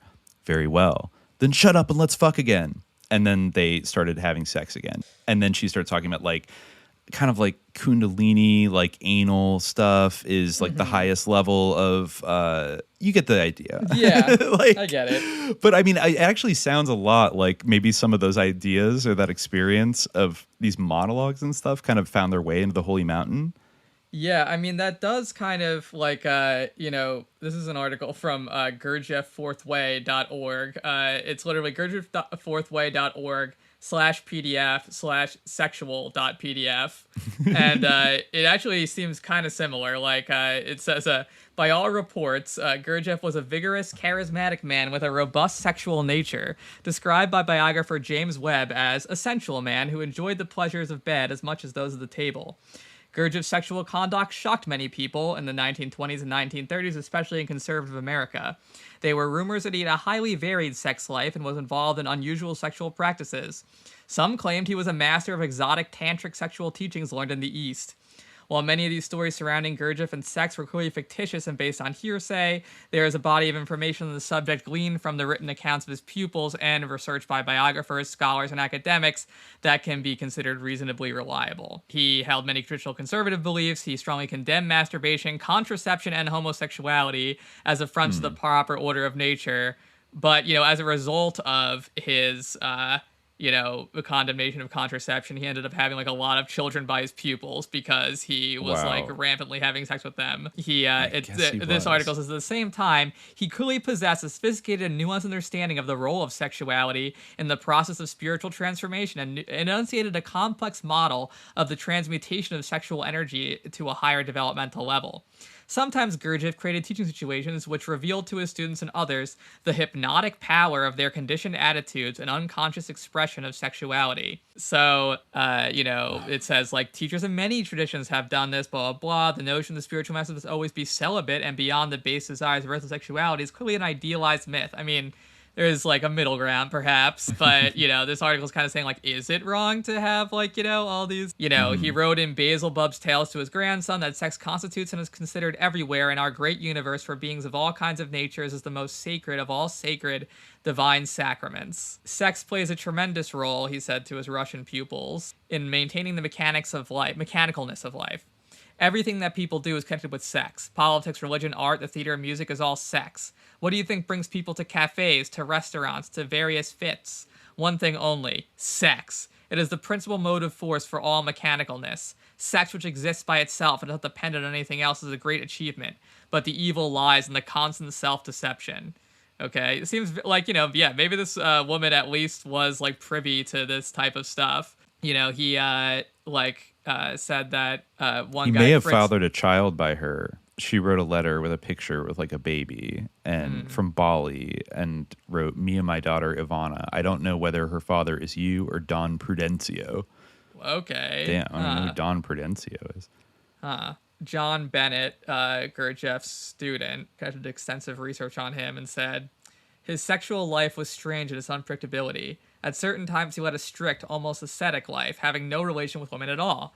At other times, his sex life seemed to go wild, and it must be said that his unbridled periods were more frequent than the ascetic. At times, he had sexual relationships with not only with almost any woman who happened to come within the sphere as his influence, but also with his own pupils. Quite a number of his women pupils bore him children, and some of them remained closely connected with him all their lives. Others were just as close to him as far as one could tell without a sexual relationship. So, while some claims may be exaggerated, there's no doubt he fathered a number of children. He didn't believe in contraceptives. His women followers obviously adored him. This is what someone wrote in the 1930s about him. And some of those who had found favor in his sight had visible mementos, swarthy and liquid-eyed children. Wow. Yeah. So yeah, I mean, he went up to some, I think, like Aztec temples and monuments and stuff like that with her as well. They did some explorations around Mexico, at least. Interesting. Yeah. Yeah, and I mean, there's a picture in the book here of her with Gurdjieff, her dad. So yeah. Well, do they look alike? It's hard to tell because Gurdjieff's older and kind of very ridiculous looking. I see. Yeah, he's got that mustache in that picture too. Yeah, Jodorowsky also, stash. I think, had an affair with a literally satanic. I think it was a tigress, like in a circus. Who a tigress? Yeah, like a tiger tamer or somebody like that. Tiger who was like in a satanic tiger cult. Yeah, yeah. He mentioned cult. Okay. He mentioned in the theater that Gloria, this woman in the Frau Theater, Gloria pointed to a certain place on the floor and told me, under that spot 3 sheep lie buried. To ensure prosperity, my boss had them slaughtered in a satanic ritual. Ever since, we've had sold out houses every night. Great. Okay, Yikes. word. Wow, lots Yikes. of animal slaughter in his world, it seems. Yeah. Yeah, the play they were watching, Nana, she described as a prostitute lives in luxury, kept by bankers and aristocrats, but everyone abandons her in the end when she catches smallpox. I'll take you backstage when it's over. Yeah, wow. That's kind of dark. Yeah. Yeah. So I mean, he was running across some people that were like Satanists along the way, like actual like animal sacrificing Satanists in the theater world. Yeah. Okay. Which I guess you'll get there. You will encounter that, I guess, sometimes. Yeah, you certainly will.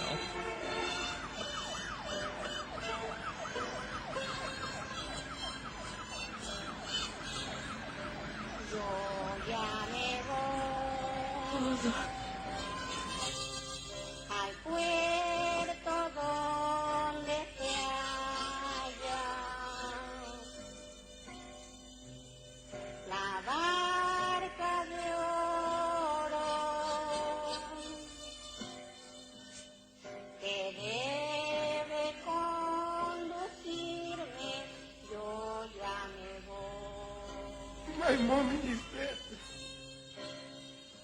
Solo vengo a despedirme.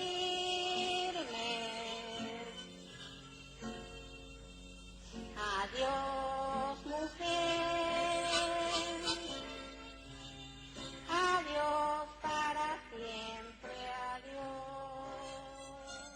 I guess we could look at briefly, I don't know, the rest of his like filmography. He didn't really, it's worth mentioning briefly that he got in a big fight in the mid-70s because Allen Klein, I think, had bought the rights to a novel called The Story of O, which I think was a French novel, had a lot of like sadomasochistic mentioned this. kind of themes. But then at some point in the early 70s, Jodorowsky got really into feminism.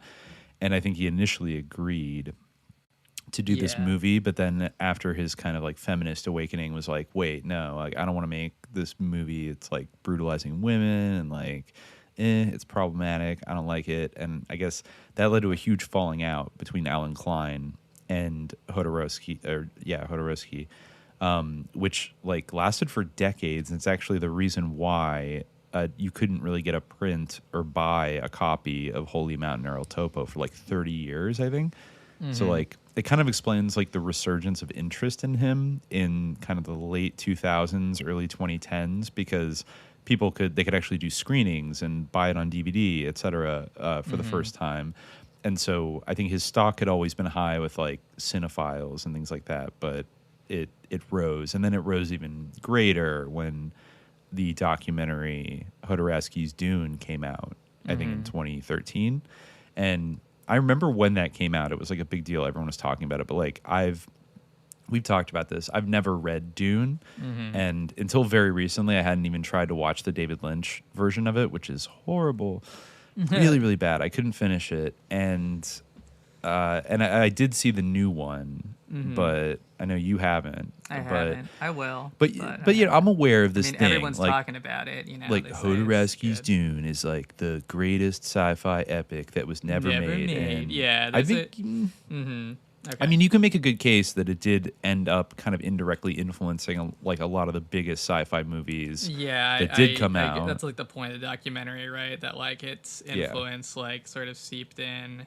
Yeah, and it's entertaining watching Jodorowsky like recall like his passion and obsession for like 2 or 3 years to like develop and do pre-production on this project. And I mean, aesthetically, like with the art and everything, it does look, you know, it looks super ahead of its time. It maybe would have been interesting. He also changed up the story though in ways that I guess not surprisingly are like, for example, he made Leto, like Lord Leto or whatever the guy is. The father of Paul, the main character, he inserted it that like, well, he's actually like Duke Leto, I think. Yeah, Duke Leto was castrated in an accident, so like he can't.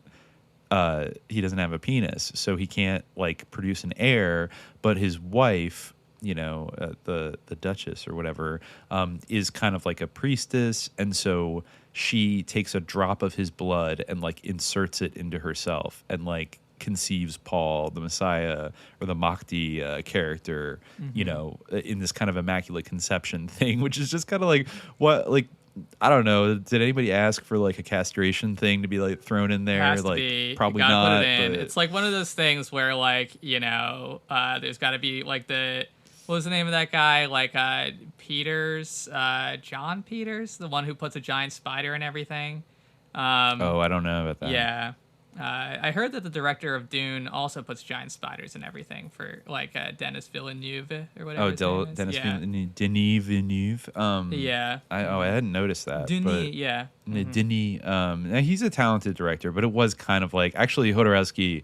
I think he gave a statement on the new Dune, maybe just on the trailer of it, which said that like I wish him all the best, but it looks kind of just like a total corporate movie franchise with like no originality in it whatsoever, et cetera, et cetera. And I think he's not wrong about that. I mean, it's like definitely, it has the kind of I haven't seen it, but I'm sure it's not original compared to Jodorowsky movie. I mean, again, it's better than like, David his movies Lynch's, aren't original relative to each other. Like they all like involve No, they like aren't. they all have to have castration. They all have to have you know rape happening. Like someone gets hypnotized. You know, like et cetera. Yeah. There's some tarot cards thrown around. Yeah. And I guess he changed the ending to Dune as well, where I don't actually know what the real ending of it is, but he just like inserted his own, and he wanted to make it. He compared it multiple times, so like he wanted to make it an experience like being on LSD, but like a movie. And I think he had said earlier about El Topo. I mean, but he said about El Topo that he was going to make a psychedelic Western, but like in order to recreate a psychedelic experience, like it's not about showing the audience it's not about showing the audience in the film what a psychedelic experience kind of looks and feels like. It's about making the film like a psychedelic itself, so that I don't know, you know, I kind of get what he means, but. Yeah, I mean, the Dune thing, I mean, maybe it would have been good. It also was going to be 14 hours long, so I think, like, truly ahead of his time, like, you know, for the 70s. And, you know, he had H.R. Geiger and Dan O'Bannon, who went on to do, like, Dune, or went on to do Alien. and all that creepy shit. He the kind of weird, interesting casting choices. Like he was gonna have Orson Welles play the Emperor, or he's gonna have Orson Welles play one of the Baron characters, and then he was gonna have Salvador Dali play the Emperor. Cool. And also Mick Jagger was gonna play another character, probably the character that Sting ended up playing in the David Lynch version. And that's where he told the story about, like, he was at like a party sounds kind of like Kenneth Anger's Dune. French bourgeoisie, and I see Mick Jagger across the room, and he's staring straight at me, you know, and like he met him at like some probably like I don't know, like the Rothschild mansion Kenneth or something. Anger's Yeah, Kenneth at the Getty mansion. Yeah. or something. Yeah, exactly. So he got all the. I mean, it is kind of inspired. It's kind of the kind of casting, the stunt casting that like the MCU would do today. Like, what if we just got like all of these like really well respected A-list like actors who you never think would be in like a comic book movie or a sci-fi movie, and then like the the main villain is like Bill Murray, and like, whoa, we never would soy face, like, you know, just never expected that. Yeah. Oh yeah, dude. You know, so Word. Jaws just like slamming into the floor. Yeah, like literally, yeah. like just barreling into the molten core of the earth, like just thinking about how fucking epic. Yeah, but to be fair, and even though I noticed, like, if you look through like podcasts talking about like Jodorowsky's Dune, it's like a lot of like very like fanboy type like film like culture podcasts and stuff. And but to be fair, like I listened to some of his most recent interviews from like I think 2017 or 2018. Like right before the pandemic, and then he did like a kind of conversation with like Darren Aronofsky like during the pandemic, and it again we get back to kind of like he's the Chomsky now of like the film world, where he's like this old kind of like, you know, Santa of this old wise Santa, and you kind of, you know, everyone's just kind of gonna let him speak his piece and say whatever he wants, but he was saying some things that were like not really bad. I mean, he seems to really hate like Marvel movies and superhero movies in general. He said something along the lines of like, you know, like this is a business, you know, and these why they make movie from comic? Why they make movie from comic? Because they want us to be children. Doesn't he write comics though? Yeah, but he does write comics, and as we just before we recorded this, it was announced that his comic book series, which I think he wrote maybe in the 90s or something, called the Incal, is going to be adapted by Taika Waititi. Clearly the heir to the auteurist vision of somebody like Jodorowsky is Taika Waititi, the brilliant and like genius behind Jojo Rabbit. Right. Not he's the such cringiest an movie interesting of the 2010s. filmmaker. And really like, just so all smart. of his movies are like so interesting. Like He's all the so movies smart that he and does based funny. on shitty IPs are like just great. Every comic book thing or stupid vampire skit that he's adapted into something is just so brilliant, and that's why you need Taika. He's clearly like an auteur filmmaker. Yeah, I would definitely. He is an ultimate auteur. I'm sure Jodorowsky is just like so honored to have his work adapted by such a genius. We're not really giving any reason why we hate Taika Waititi, but like I just fuck Taika Waititi. I'm not down. I'm not down with the vibe. And I feel like that is the ultimate. That's the thing I've noticed about Jodorowsky, and maybe I don't know. This is interesting. Like leading up to this, where he's now like 93, he's still around. He's very energetic for his age, and like cogent and like youthful, basically. Maybe in contrast to Chomsky, he's like it seems very like full of life and like vigor and stuff.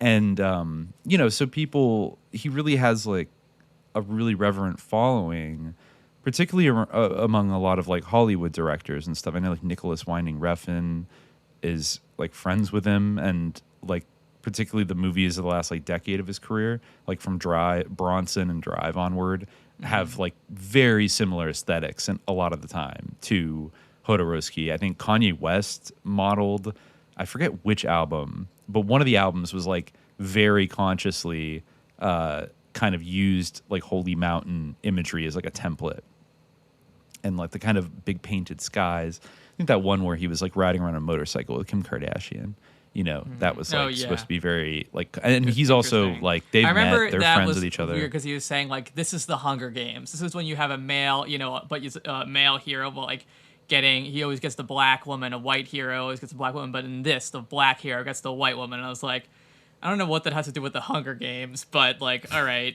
I don't know. I missed that one. Yeah, I missed that explanation. Yeah, he did like say something like that about that video. Like, what was the name of that video? I remember it being so weird. It was like Love to like something like in parentheses. Yeah. Love Bound or like Bound Love. Like, yeah, it was something along those lines. But you could see it in a lot of like more probably like A24-ish cinema. I think Ari Aster is definitely somebody that like utilizes kind of what you call Jodorowskian aesthetics a lot. Mm-hmm. Even though Jodorowsky wasn't technically a horror filmmaker, you could see and like Bound to. Yeah, so you could see it all over just like with Kenneth Anger and like the kind of inspiring, like a lot of the techniques of music videos. You could see his influence, and of course in sci-fi, just through like even the unmade kind of project of Dune, it ended up having this like aesthetic influence, and frankly like the ambition of it like was only later realized by like Star Wars, and then like now again Star Wars like 30 years later, and like the Marvel movies and stuff. Like his vision of something that could be like the biggest thing in the world, the biggest movie ever made, that is like a franchise, that even though he wasn't necessarily thinking of it in those like cold-blooded accountant terms, and he kind of hates like the movie industry as it exists today. I mean, for kind of, obvious, like it's a business.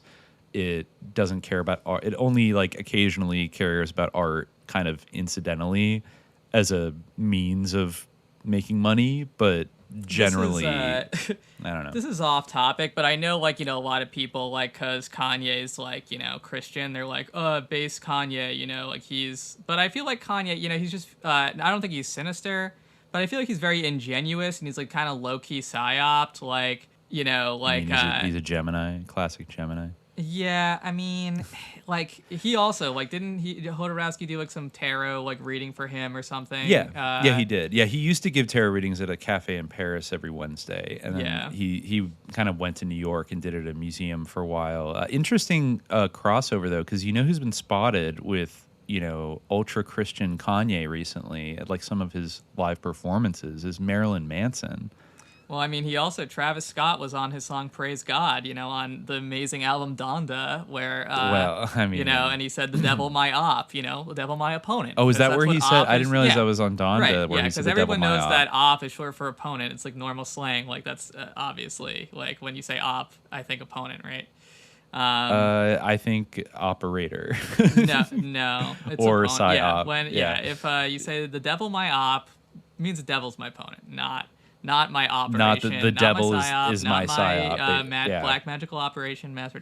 But anyway. No, but hold on though, because okay, Marilyn Manson's been hanging out with Kanye West even in his like Christian phase, and going back to the late '90s, Jodorowsky met Marilyn Manson and they became kind of buddies, right? Yeah. So they're both kind of adherents to like Jodorowsky. I mean, he officiated Marilyn Manson's wedding, like we said. He did. What the fuck? What is up with Marilyn Manson? Like he's been canceled like this, like sevenfold over now. Like the sevenfold archangels have laid he's cancellations upon him, and he's still hanging out with A-listers. His whole persona is based on like being canceled. So like, it just goes to show like what a horrible cancel culture we live in, and that. Right, well, I guess like the people. I guess we're being satanic panicky like by that. saying that interesting example, by the way, of somebody that drapes themselves in like Nazi imagery, Charles Manson imagery, like serial killer, blah, I'm Satan, like death is whatever, and then it turns out they're like really into like abusing women, and they're like a tier 1 Me Too offender. It's just like whoa, like because it's just music, man. Like it's exactly. not like it's an expression of like his inner. feelings. I mean, like or, everyone knows that when you're an artist, like, and you want to express yourself, like what you do is you just roll the dice on like a big roulette wheel, like the Red Mask one, and like if it just happens to point, like it could point to like, you know, wholesome like children's music, Kids Bop, or like a Nazi Satanist guy, and like you just go with whatever it says. Like it doesn't reflect like your personality at all or anything. But this is the quote that I was thinking of. Kanye said about Bound 2, I wanted to take white trash TV t-shirts and make it into a video. I wanted it to look as phony as possible. I wanted the clouds to go one direction, the mountains to go one direction, the horses to go over there, because I want to show you that this is the Hunger Games. I want to show this is a type of imagery that's been presented to all of us. And the only difference is a black dude is in the middle of it. Like, again, I don't get it. But he went on to say, I'm like Marina Abramovich. He continued, referring to the famed performance artist. This is like performance art, not a really great article that, you know, has to clarify who she is when he says so. Anyway, but this is like performance art. The thing is, don't got a problem with looking stupid. All right, well, yeah, two weird references back to back just got jumped out of me. The Hunger Games, like apropos of like seemingly nothing. Like maybe he means like the movie is like a tacky Hollywood movie. So like this, you know, video is also a tacky Hollywood movie. But instead of having like Jennifer, what's her name? God, I'm blanking on her name. Lawrence. Jennifer Lawrence. It has Kanye West, I guess. I don't know, but I don't know what he's getting at there, but it is like the Hunger Games out there. Yeah, it certainly is. Oh, okay, this is interesting. I just found something that said on Friday, March 14th, the great elusive filmmaker Alejandro Jodorowsky made a rare appearance in New York City for a screening of his first film in 23 years, La Danza de la Realidad, The Dance of Reality. The event was hosted by MoMA and introduced by artist Marina Abramovich, who said of Jodorowsky, I divide the world into two categories, the originals and the ones who follow. Yikes. The originals are the people looking differently, like me, who take the simple elements of everyday life and make miracles. And for me, Alejandro, you are the one original. Okay, so yeah, you believe that like the slave shall serve. In the Zoom chat for you here. Okay, Reddit. Oh, you're saying Travis Scott music video references the Holy Mountain. Look at that picture. It does. It's like the exact beginning with like, and you know, Young Thug and MIA. You know, MIA's baby daddy is the Bronfman that went to the Met Gala with AOC's like friend, right? Oh, right. Yeah, I remember that. Mm-hmm. Yeah. So MIA is like piece of a lot. Yeah, there's sus shit there. And Young Thug, I mean, we won't go full vigilant citizen on Young Thug, but he's definitely somebody that has been kind of like clocked as somebody participating in kind of vibes and symbolism of a darker nature, I would say. And has been very heavily like promoted almost. I would say Young Thug's like more original and like an interesting artist to some extent than like Travis Scott is. You know what I mean? Yeah. But he still feels like. But I mean, I just there's like something searched going like on Travis there. Scott, Jodorowsky, and something immediately came up. So I was like, all right. That was the first thing. I mean, it is an influential film, but yeah. Yeah, people say the end of the video is MIA covered in flowers. Midsommar? Yeah, maybe it is. His videos run the gamut from. I could just see him being like, oh, look at these cool movies I watched. Like, let's just, you know, or like whoever directed the video, but. We should talk a little bit about psychomagic, because psychomagic is kind of like the application of like what Jodorowsky believes is like therapeutic for him, like in his films, like or therapeutic for his family members, like forcing them to like go through like the traumas that he experienced, like but applied to others. Like he makes them do like he makes people do these weird kind of rituals that sort of symbolically reenact like traumatic moments in their lives, or like whatever he imagines to be like their like formative or like sort of blocking thing, and like, you know, makes them like go through this stuff. That is, and you can almost look at like also the two biographical movies that he made before that as kind of almost like his own version of psychomagic, like working out the relationships with his father, and he quite literally like pops up in the movie as his old self to like make his own character and his father's character like hug each other like before, you know, they never see each other again. I mean, there's some stuff in there. It's kind of like it is kind of like I feel like not evil, like twisted fucking moments. Like it's not all like bleh, like welcome to my childhood. Like I don't know. Yeah. Like here's a bunch of satanic symbolism. Like bleh. It's like, or you know, even dunking on his father for, you know, being a Stalinist. An He definitely, authoritarian. you know, I was a little triggered at the end of the first one, The Dance of Reality, where Yeah, I imagine that you might be. a little bit. I Yeah. mean, it's kind of, yeah, there's like a weird kind of subplot. I assume this is not true, that in the movie, his father's character is a part of this kind of like wacky, sort of like eccentric communist cell that is like filled with like, I don't know, like sex workers and like jugglers and like other, and like, you know, depressed intellectuals, like whatever. And at some point he gets fed up and he decides he's going to go assassinate the president, the you know, right-wing president Ibanez, in Santiago. And through a bunch of weird circumstances, I won't spoil it all, but he ends up being like the stable man for Ibanez's like prized horse that he loves more than anything.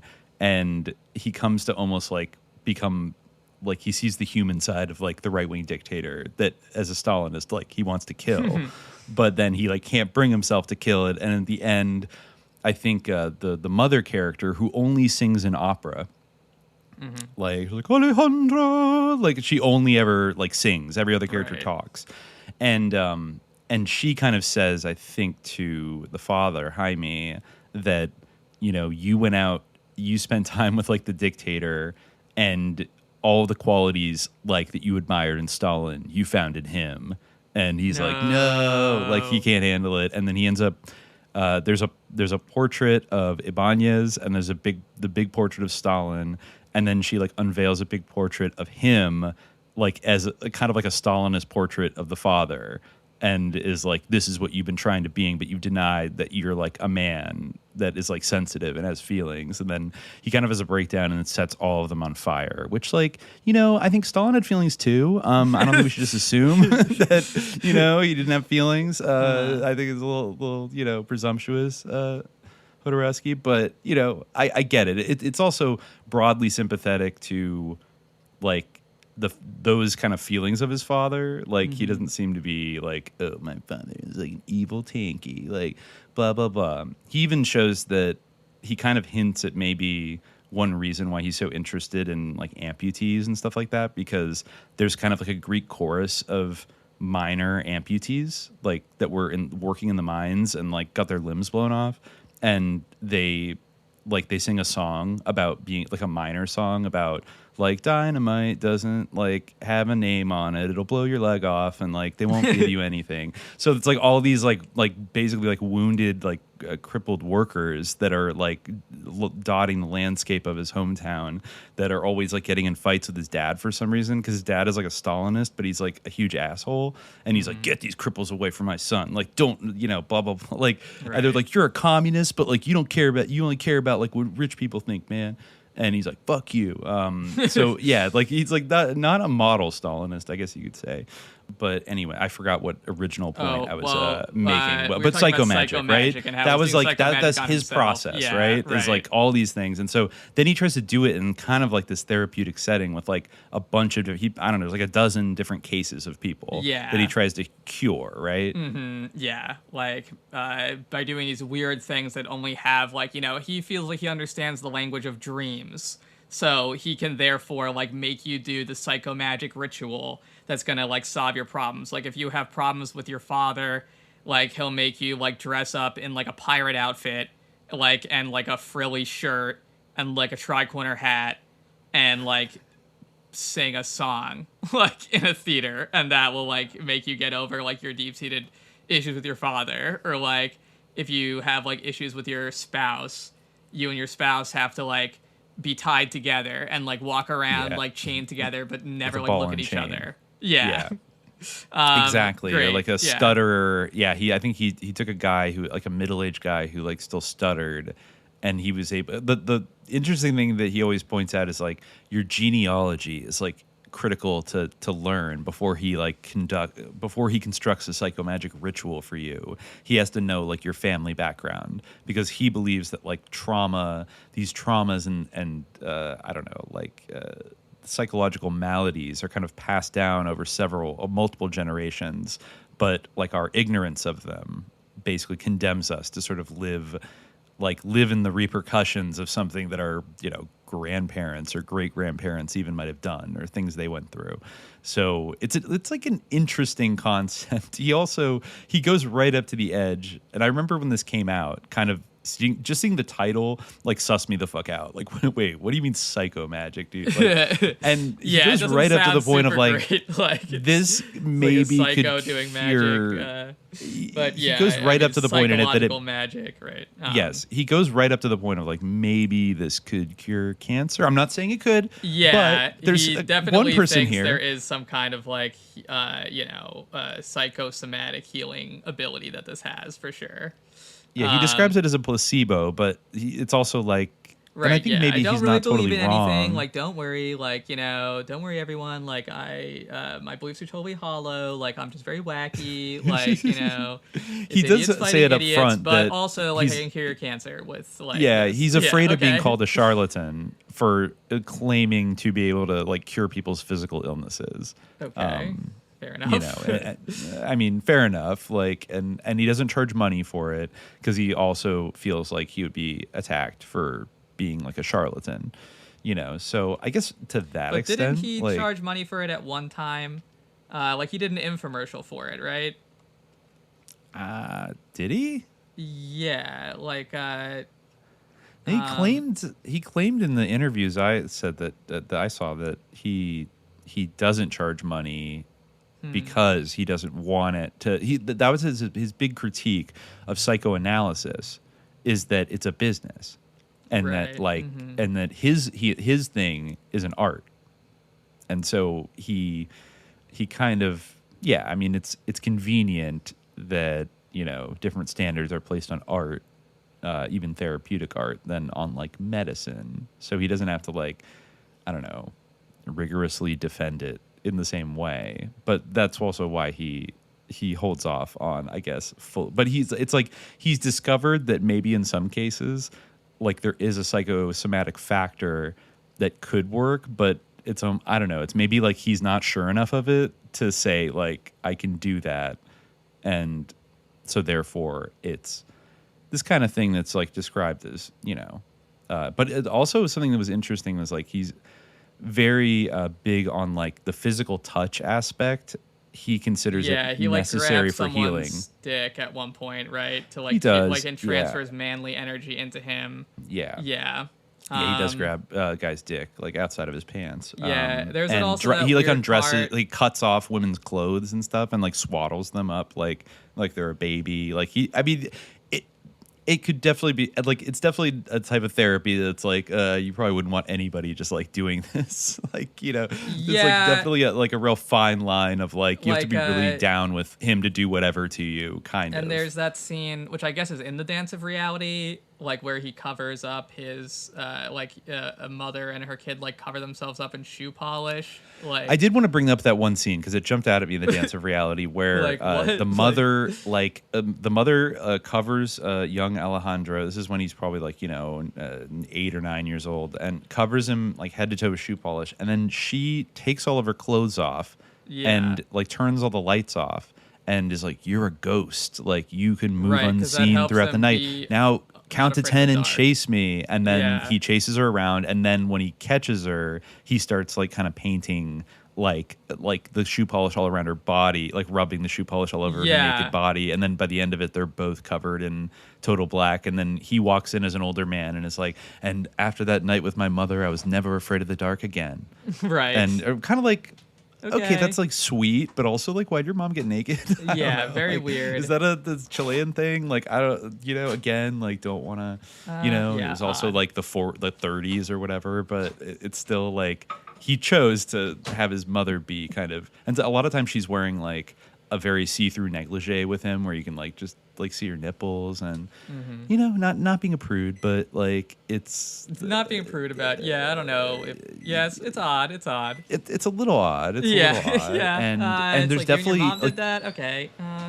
It's also weird because, like, as he describes in interviews and in books and stuff about, like, his mother and him didn't have a particularly warm relationship, but in the movie, she's almost like this Disney character that only sings in opera and is like, yo, Alejandro, like, I love you. You are a special child. And then, like, the Stalinist dad comes in and is like, bitch, like, where's my dinner? Like, you know, like, it's basically, I mean, I guess that was the dynamic. He was quite abusive, but, like, she was also emotionally withholding. Well, that's kind of him. like how all, like, little kids see, like, their mother and father, like, in a way, especially from, like, a psychoanalytic or psychomagicalytic point of view, you know, like, the mother is, like, this idealized figure and the father's, like, the oppressor, you know, like, yeah, maybe a lot it of is. this Maybe occult it is. stuff is, like, kind of inspired by, like, Jungianism, which I feel like has an element of the Freudian thing in it. Oh, you yeah, know? definitely. Yeah. Definitely Jungianism. Yeah, I was just reading I found, like, a random blog post from a long time ago, which was just funny for, like, the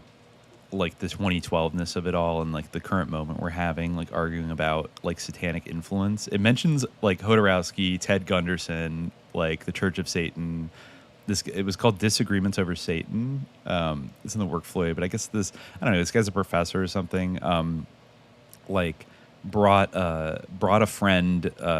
They were asking about Jodorowsky, so he took over La Constellation Jodorowsky, which is, like, I think a 90s documentary about him, so she could watch it and see why I'm interested in him. Says I didn't want to hit her with El Topo and Holy Mountain right away. And also, I guess, the Disinformation series from back in the day. And I thought she might like to see the interview with him, as well as stuff about radionics and blah, blah, blah. We ended up watching a few other segments, including the rather amusing, to me anyway, segment about Satanism.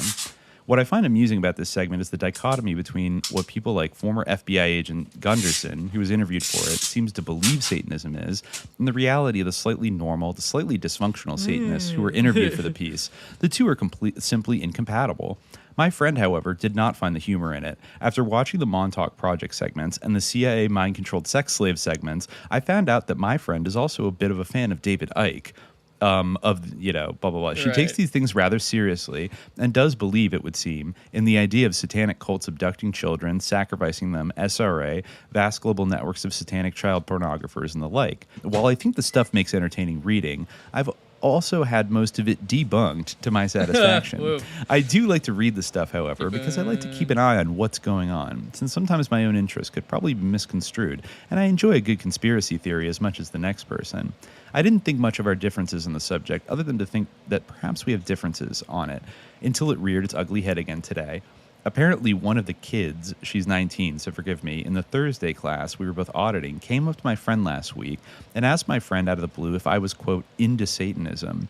This kid was also in my Sufism class and also in my History of Consciousness class.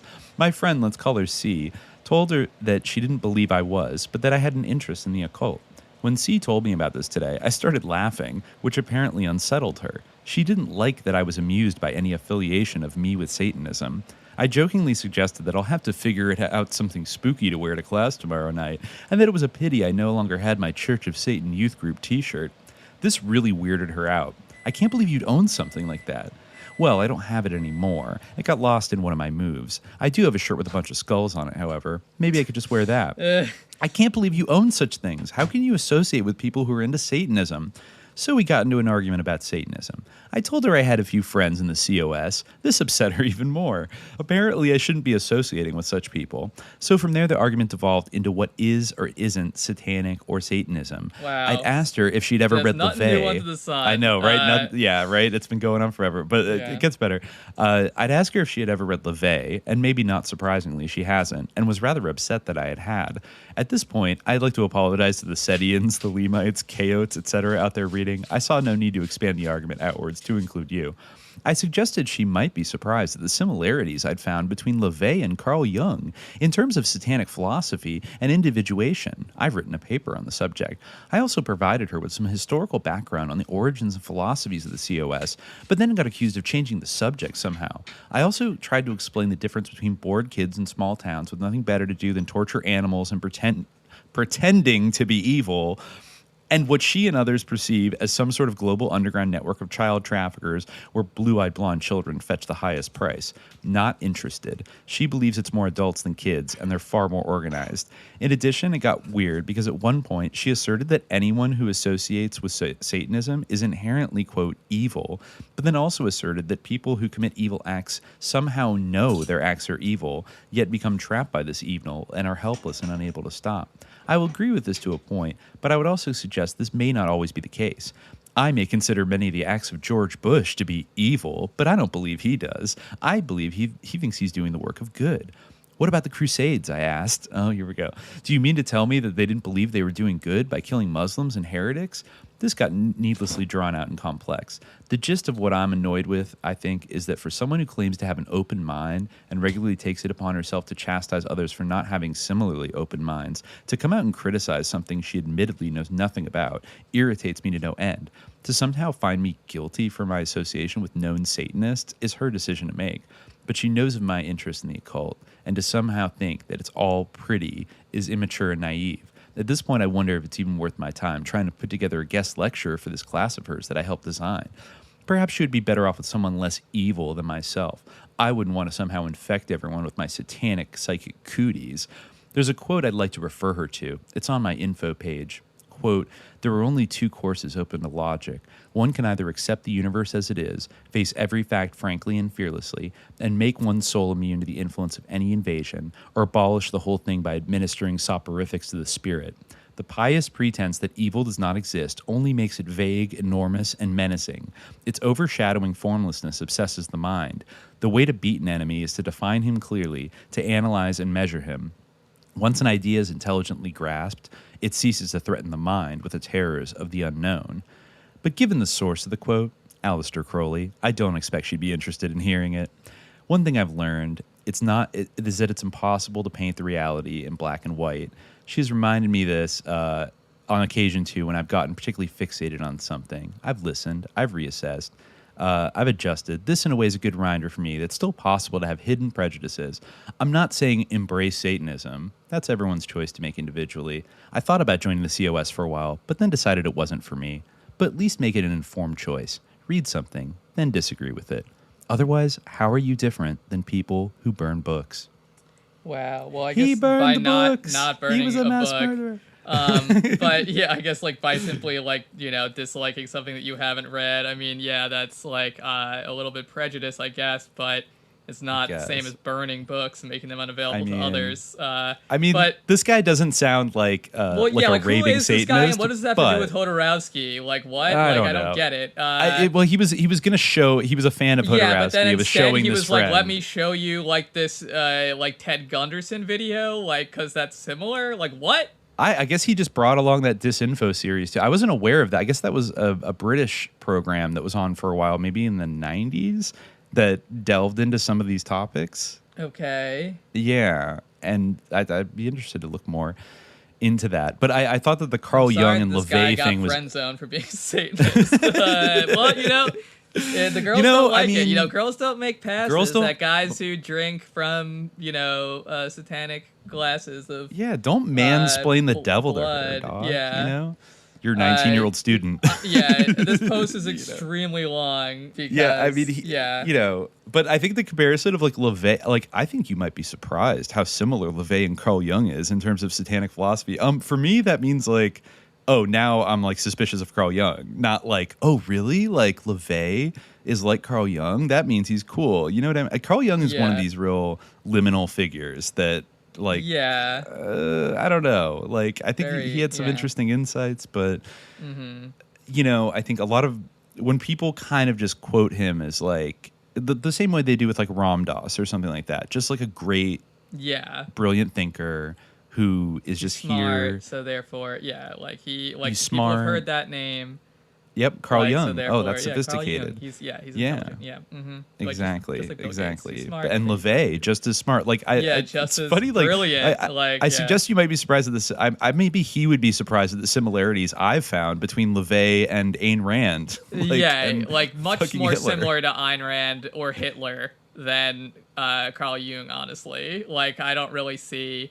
I mean, like superficial ones insofar as like whatever. Anyway, he doesn't really bring it back to Jodorowsky, but it does kind of come back to Jodorowsky because you know who was screening an exhibition of Santa Sangre just this last August. Right. Another Satanic movie with, Temple. like, weird shit. And, like, Yeah, fucking, Satanic Temple in rapes Salem everywhere. was. Oh, Yeah, so yeah. so you know, Satanist love. That was a False thing. memories. Like in terms of Jodorowsky's like enduring influence, I feel like he's very. I mean, on the one hand, I wonder how they think- feel about him, you know, like using these untested therapeutic techniques to try to cure like people's childhood traumas. You know, I feel like they generally have been against that.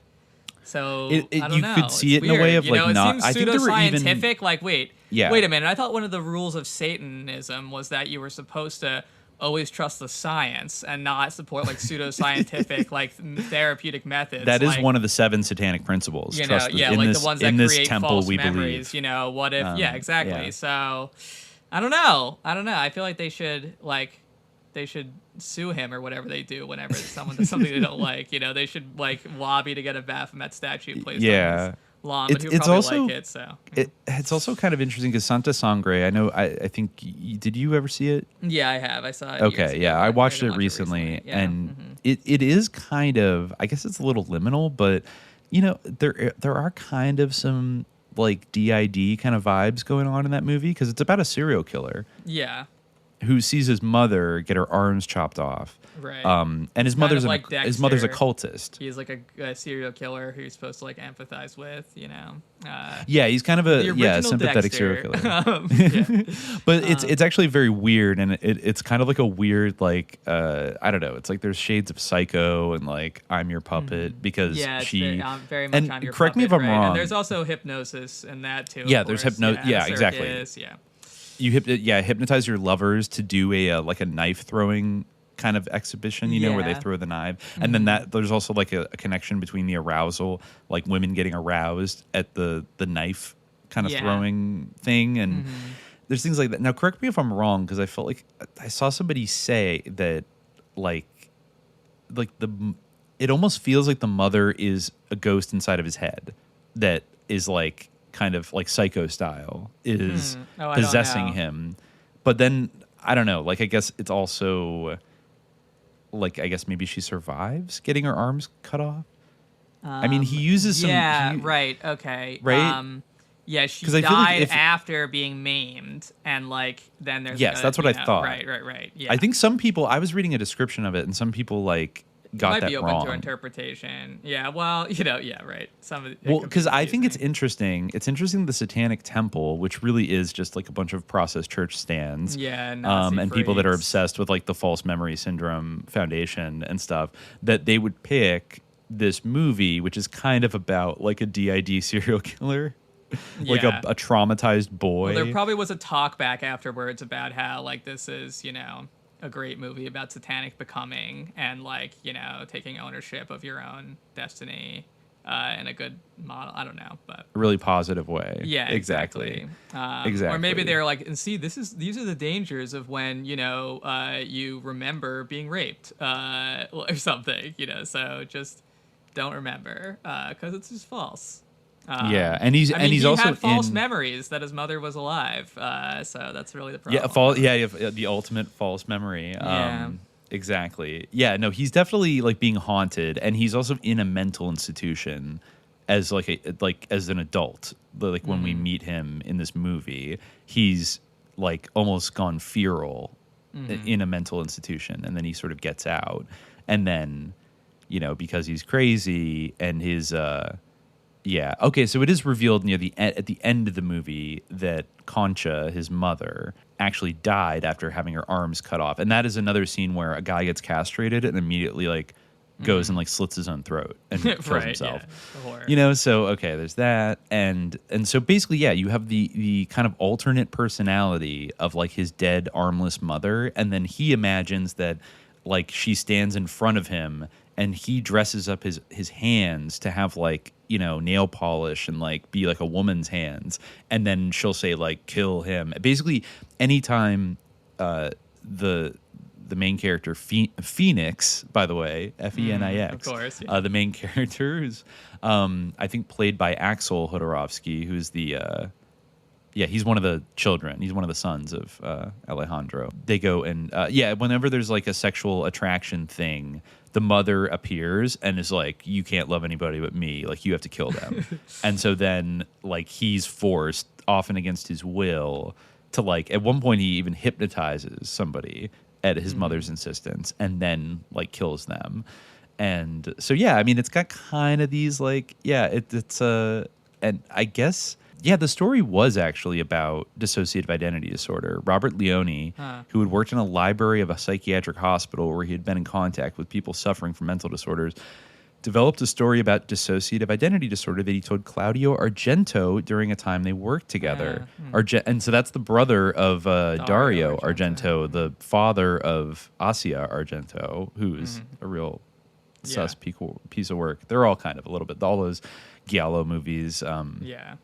And so I actually Sangre is kind of the same them. way that El Topo is kind of like inspired by spaghetti westerns, or like uses that kind of language. I would say Santa Sangre is kind of like that with a Giallo type movie. Yeah, I would agree. I would agree. Yeah. And it's like an interesting movie. Yeah, was it 1989, I think? So, yeah, kind of intriguing that the Satanic Temple, because it also, there's like a blood church in it. And the blood, Santa Sangre is like a girl who is attacked and raped, and then the rapists ripped her arms off, and she like bled to death. But then the supposed miracle is that like there's, I don't know, a little like fountain there that like her blood like is still there like to this day. And so the Phoenix's mother is kind of like the high priestess of this like blood church that worships Santa Sangre, and like the corrupt Catholic bishop comes by and is like, "This is sacrilegious, like tear all this down," and like the military is there to like basically bulldoze it and everything. So, and then the mother, even in death, is kind of like she's obsessed with defending her cult, her like blood cult, you know, and all that jazz. So yeah, I mean, I don't know, kind of interesting.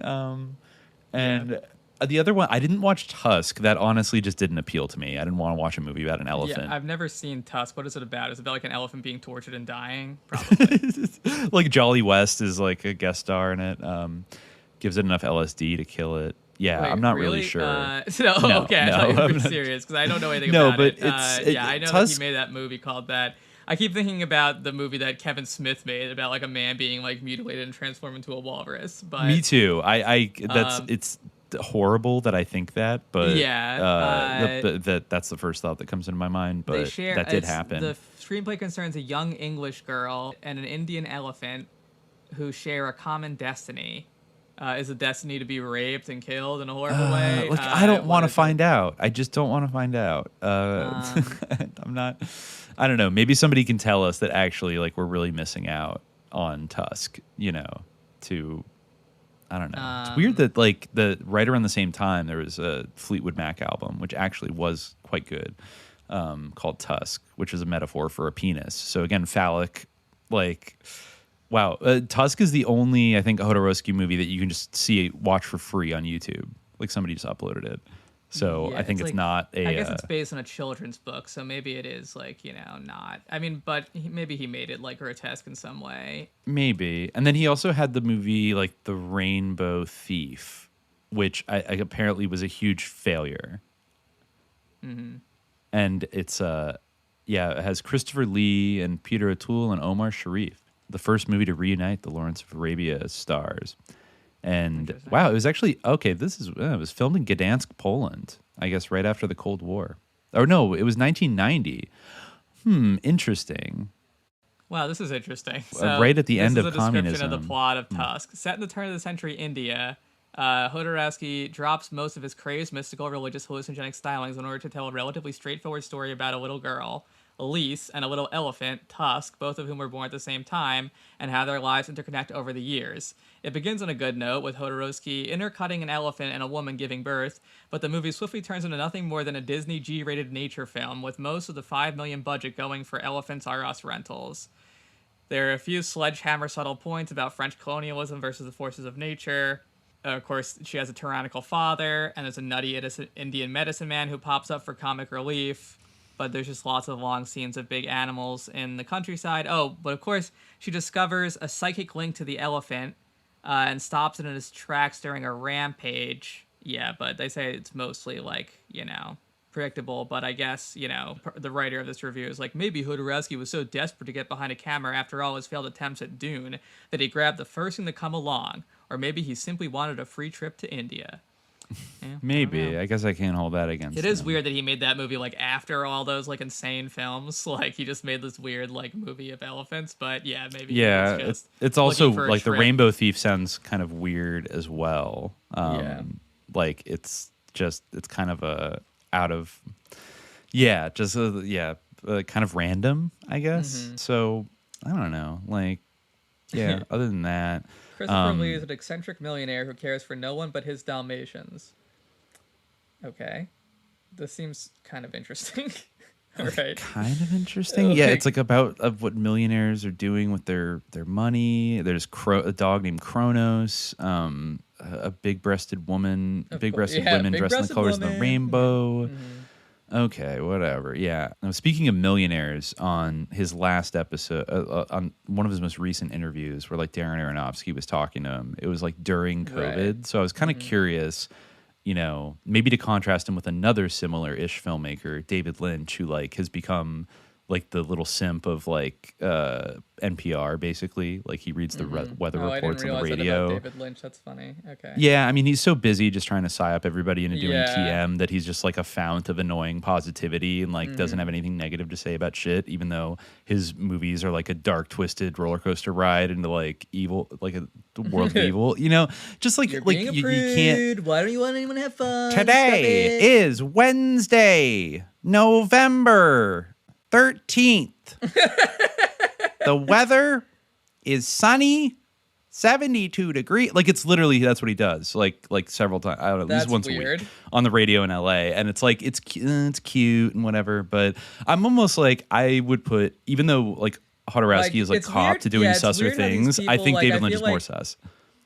Yeah, well, it's weird how like these people like they'll say like they want like they'll criticize like these mainstream movies, be like they want us to be children, but then like they all do this weird stuff like my dream is to be a news weather reporter, like some weird shit like that, or like.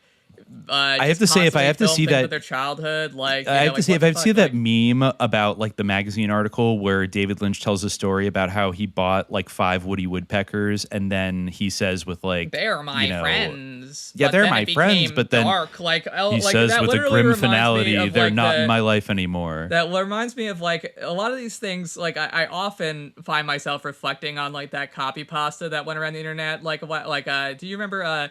I'm Katie, the Penguin of Doom. No, I don't. It was like a thing that like people would post on 4chan back in the day. Like the joke was that like it was like this sort of young girl like who was like an LOL random type who like found her way to like the random board on 4chan and like was introducing herself like she was gonna be like a new member of like the forum community. Like Wow. hold on, I need to find it now. Okay, yeah. This is a constant reference point for me like in my life. Like surprisingly, and I just think about this a lot.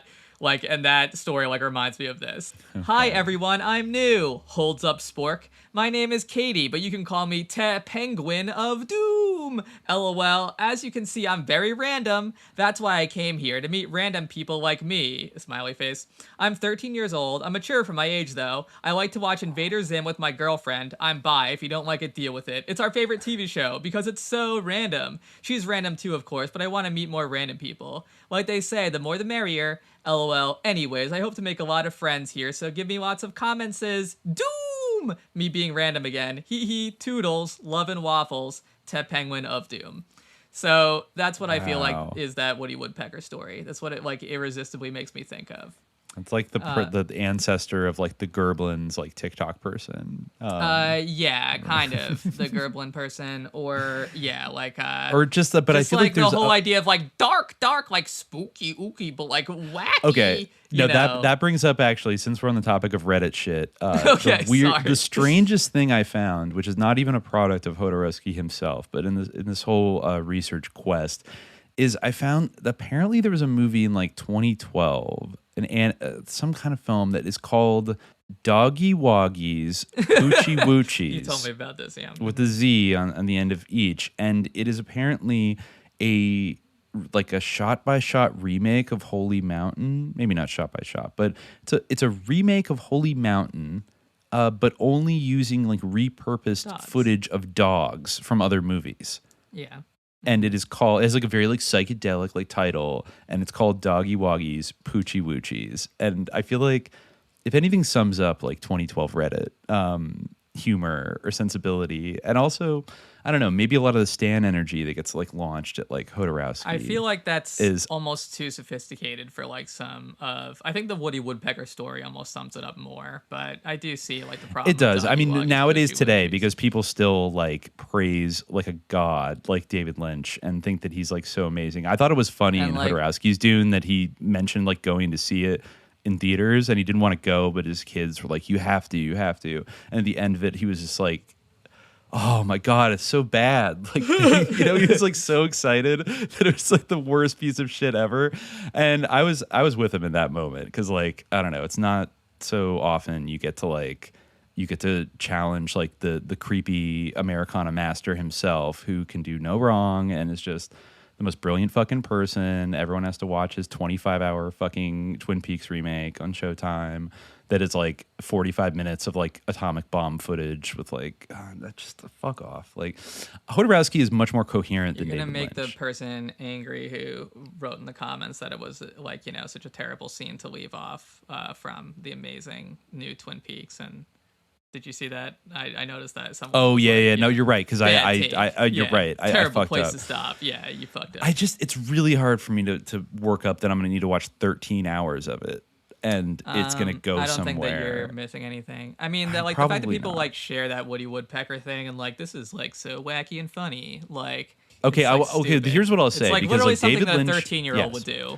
Like, yeah. And that's not cool to me. And that's not artist. Like, I feel like you can be, I don't know. Like, even though David Lynch will probably never do a Marvel movie, he's the type that would. It reminds me of like, it reminds me of like when people like buy things about how they're weird from like stores, like wacky, like random stuff that they get from stores, and they're like mass produced things, like, and therefore like it's the exact opposite of actually being eccentric.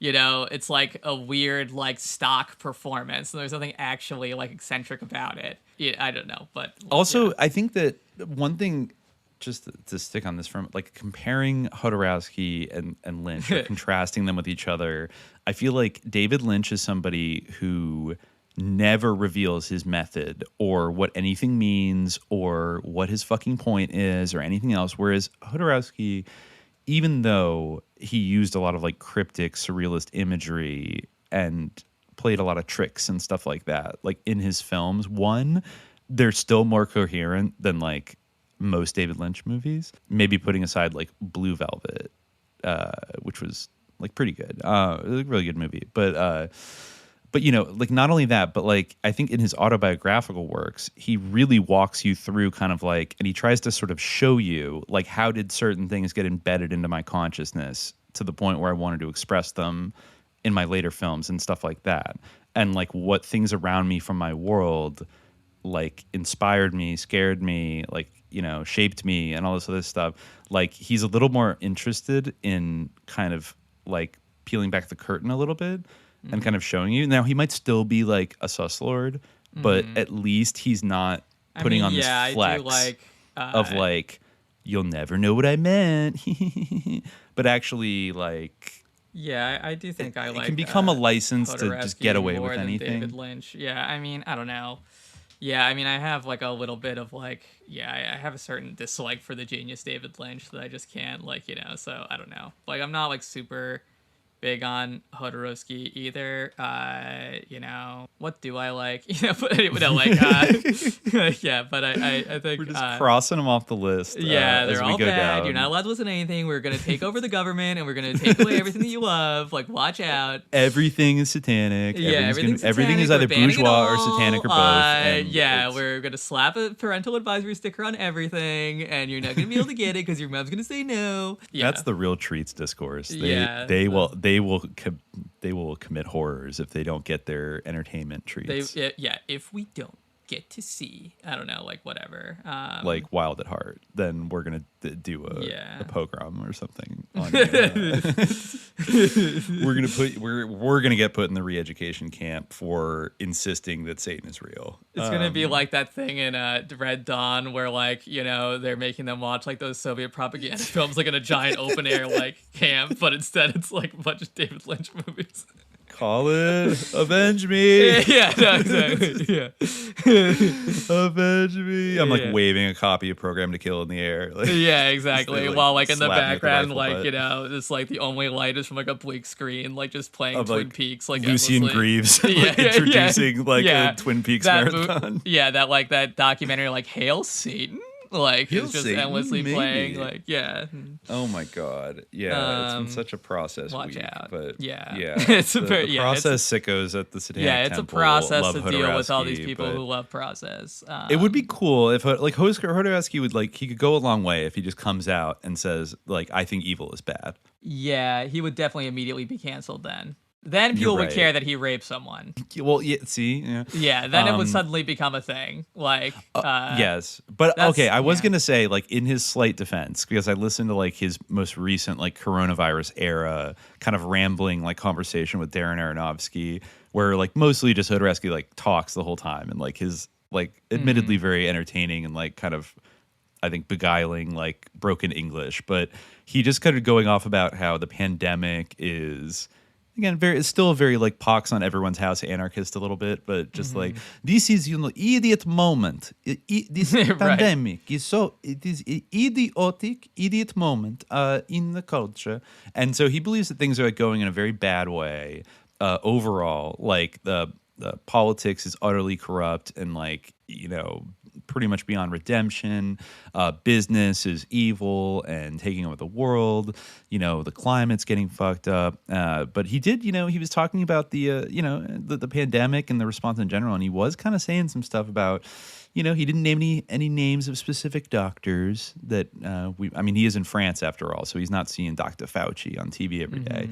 But he's like, this is a new thing. We don't think about the medical as industry, all the money being made, all these vaccines and things of the treatments, and it's all a business, And Darren Aronofsky is just trying to be like a polite liberal who doesn't want his blue check to get pulled, and be like, yeah, that's very interesting, And I think at one point he starts like just going off on a tangent about Bill Gates and how Bill Gates, like, just because he's a genius businessman, he thinks that he's a genius in medicine, but when I listen to Bill Gates speak, this is not the speech of a man who is enlightened. I think he should go off and do self-improvement, self-discovery or something with his time, and stuff bothering us. I'm like, okay, hard to do. At least he's not like David Lynch, who's like, I'm not leaving my house until I get my 4th booster shot, and you shouldn't either, which is literally kind of like that's his vibe.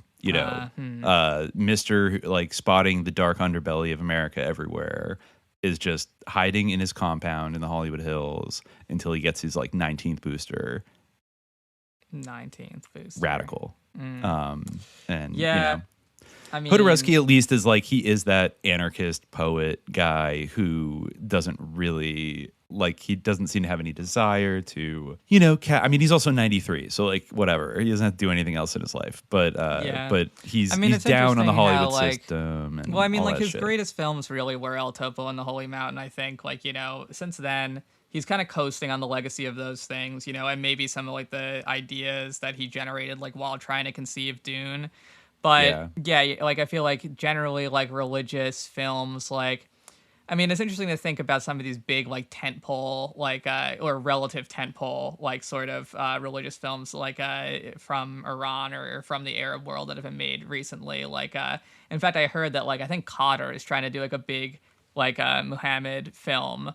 Because like usually like these like Christian movies, like you're a pure flicks aficionado as well at this point, so like what the evangelicals are producing in terms of like cinematic content, like it's not really something to write home about. And a lot of room for growth. Yeah, definitely. So, like, in terms of like religious films, like coming out of like the American film industry or like ancillary kind of sub industries, like sort of whatever operations the Pureflix people have set up, like they kind of like are either like like shitty or like they're just real, like they're made by some kind of like bizarre occultist with some kind of like weird or they're ass horror ideas. films. It's like horror is the only genre that can like kind of grapple with religion in a significant way. Yeah, it's true. Yeah, like it's, but otherwise it's going on Pureflix. Often still like only like on in a very like superficial or like surface way a lot of the time. But yeah, I take your point. Or like Ridley Scott's Noah or whatever, or was it? Or did Darren Aronofsky do Noah? That was Darren Aronofsky. Yeah, Ridley Scott did so something else, right? Or did he do Exodus? Yeah, maybe he did Exodus, and it was like a weird. I didn't even know there was an Exodus. There was an Exodus, but it was like forgotten. It might not even have been Ridley Scott, but Christian Bale was in it. Exodus, Gods and Kings, right? Yeah, it was Ridley Scott. Yeah, I got this too confused. But yeah, it was totally forgotten. I think everybody hated it. But yeah, Noah was an unusual movie. Yeah. That would be. I mean, there used to be those old Sword and Sandal, Cecil B. DeMille and all that jazz. Not they super had their big day. nowadays. Yeah, but that was weird because definitely the Sword and Sandal stuff. Ben-Hur. You know, like there's a man. But now we have They call Thor, him so Christ or we have whatever. Taika Waititi's Thor. So Yeah, we don't I mean, need. come on. Yeah, I think he's a liminal figure, Jodorowsky. He certainly is. I think that people, very aesthetically gifted, magician of the medium. Yeah. Also very ripe for like misinterpretation, or I think a lot of people took a lot of like cool stylized nihilism out of El Topo, but kind of left any of like the spiritual stuff behind. It's just like, I don't know, maybe people. I think Nicholas Refn is an interesting director, but like there's so much more just like black-pilled nihilism and like just like the fucked up parts of like Jodorowsky's movies kind of. Or like a Lars von Trier, or I mean even an Ari Aster. Ari Aster plays around with some themes, but it's like that ends up being the expression in American culture, which is interesting. I mean, I feel like ultimately, like when you have like that eclectic kind of approach to this stuff, like a Gurdjieffian like approach, it ends up being like, I don't know, like there is like kind of like a spiritual void, like it's like trippy and like crazy and like, it might like make you think and like deal with like, profound ontological themes of like life and death, and things like that. But ultimately, like, it's kind of circular or like self-negating or like doesn't really like have any like core to it. It is like Idris Shah, it's all kind of like extracted of like the marrow. That's how I feel like a lot of these like sort of, that's how I feel about a lot of these new age spiritualities. Yeah. Well, it's every religion interesting except that for like Islam is canceled. You don't have to listen to any music or watch any movies now. Okay. It's all haram. Or it's a Western imperialist psyop. No, but I do think it's interesting that, I mean, maybe it's like just me, but the parts of, say, like the Holy Mountain that were kind of this like horrific like social satire, social or political satire, or like the end of El Topo with like the Illuminati town, like those resonate me with most deeply because they feel like they're actually, I don't know, like making a kind of moral judgment on the world in a way that the really more far out like the like mystical critique and shit the isn't. Satire, like that's exactly where I feel there's a positionality being expressed. Yeah, that I can either get behind or not. But then when it's kind of just like, well, like I'm gonna poop in a beaker. Well, and like then, most like... anarchists, there's no like like most occultism, they're like it settles into kind of like a quote unquote apolitical like reactionary pose, and also like most like a lot of criticism or a lot of anarchists sort of it's not really a positive program at the end of the day. It's just kind of like suck your own dick, literally. Or kind of. Let me grab it and like channel manliness into you so that you don't have to be upset at your father. I don't know. Yeah. It's not quite. Maybe Che Guevara had. I don't know. The dialectical combination. I would definitely take Che Guevara over Jodorowsky. Well, maybe if there was a combo of both of them, I don't know, but. Yeah. I won't even think about that. But still, I mean, interesting films. Yeah. Well made. I definitely think that people will appreciate like them. And there's, you can take them in all sorts of directions. You can be like, well, here's an obvious analysis. This is a satanic ritual, blah, blah, blah. So lots of symbolism ripe for dissection. If that's your thing, Yeah. there's plenty of it to be had here. For sure. Yeah, but we'll see if some of these other we'll circle back. We got a lot of Gurdjieff stuff that got dug up today. Yeah, what Gurdjieff will do. Yeah, and Jodorowsky is definitely of a certain era that I'm sure we'll return to. I mean, we still have to do Sauce Beatles, and we they were do. a And big Allen promoter Klein, of him.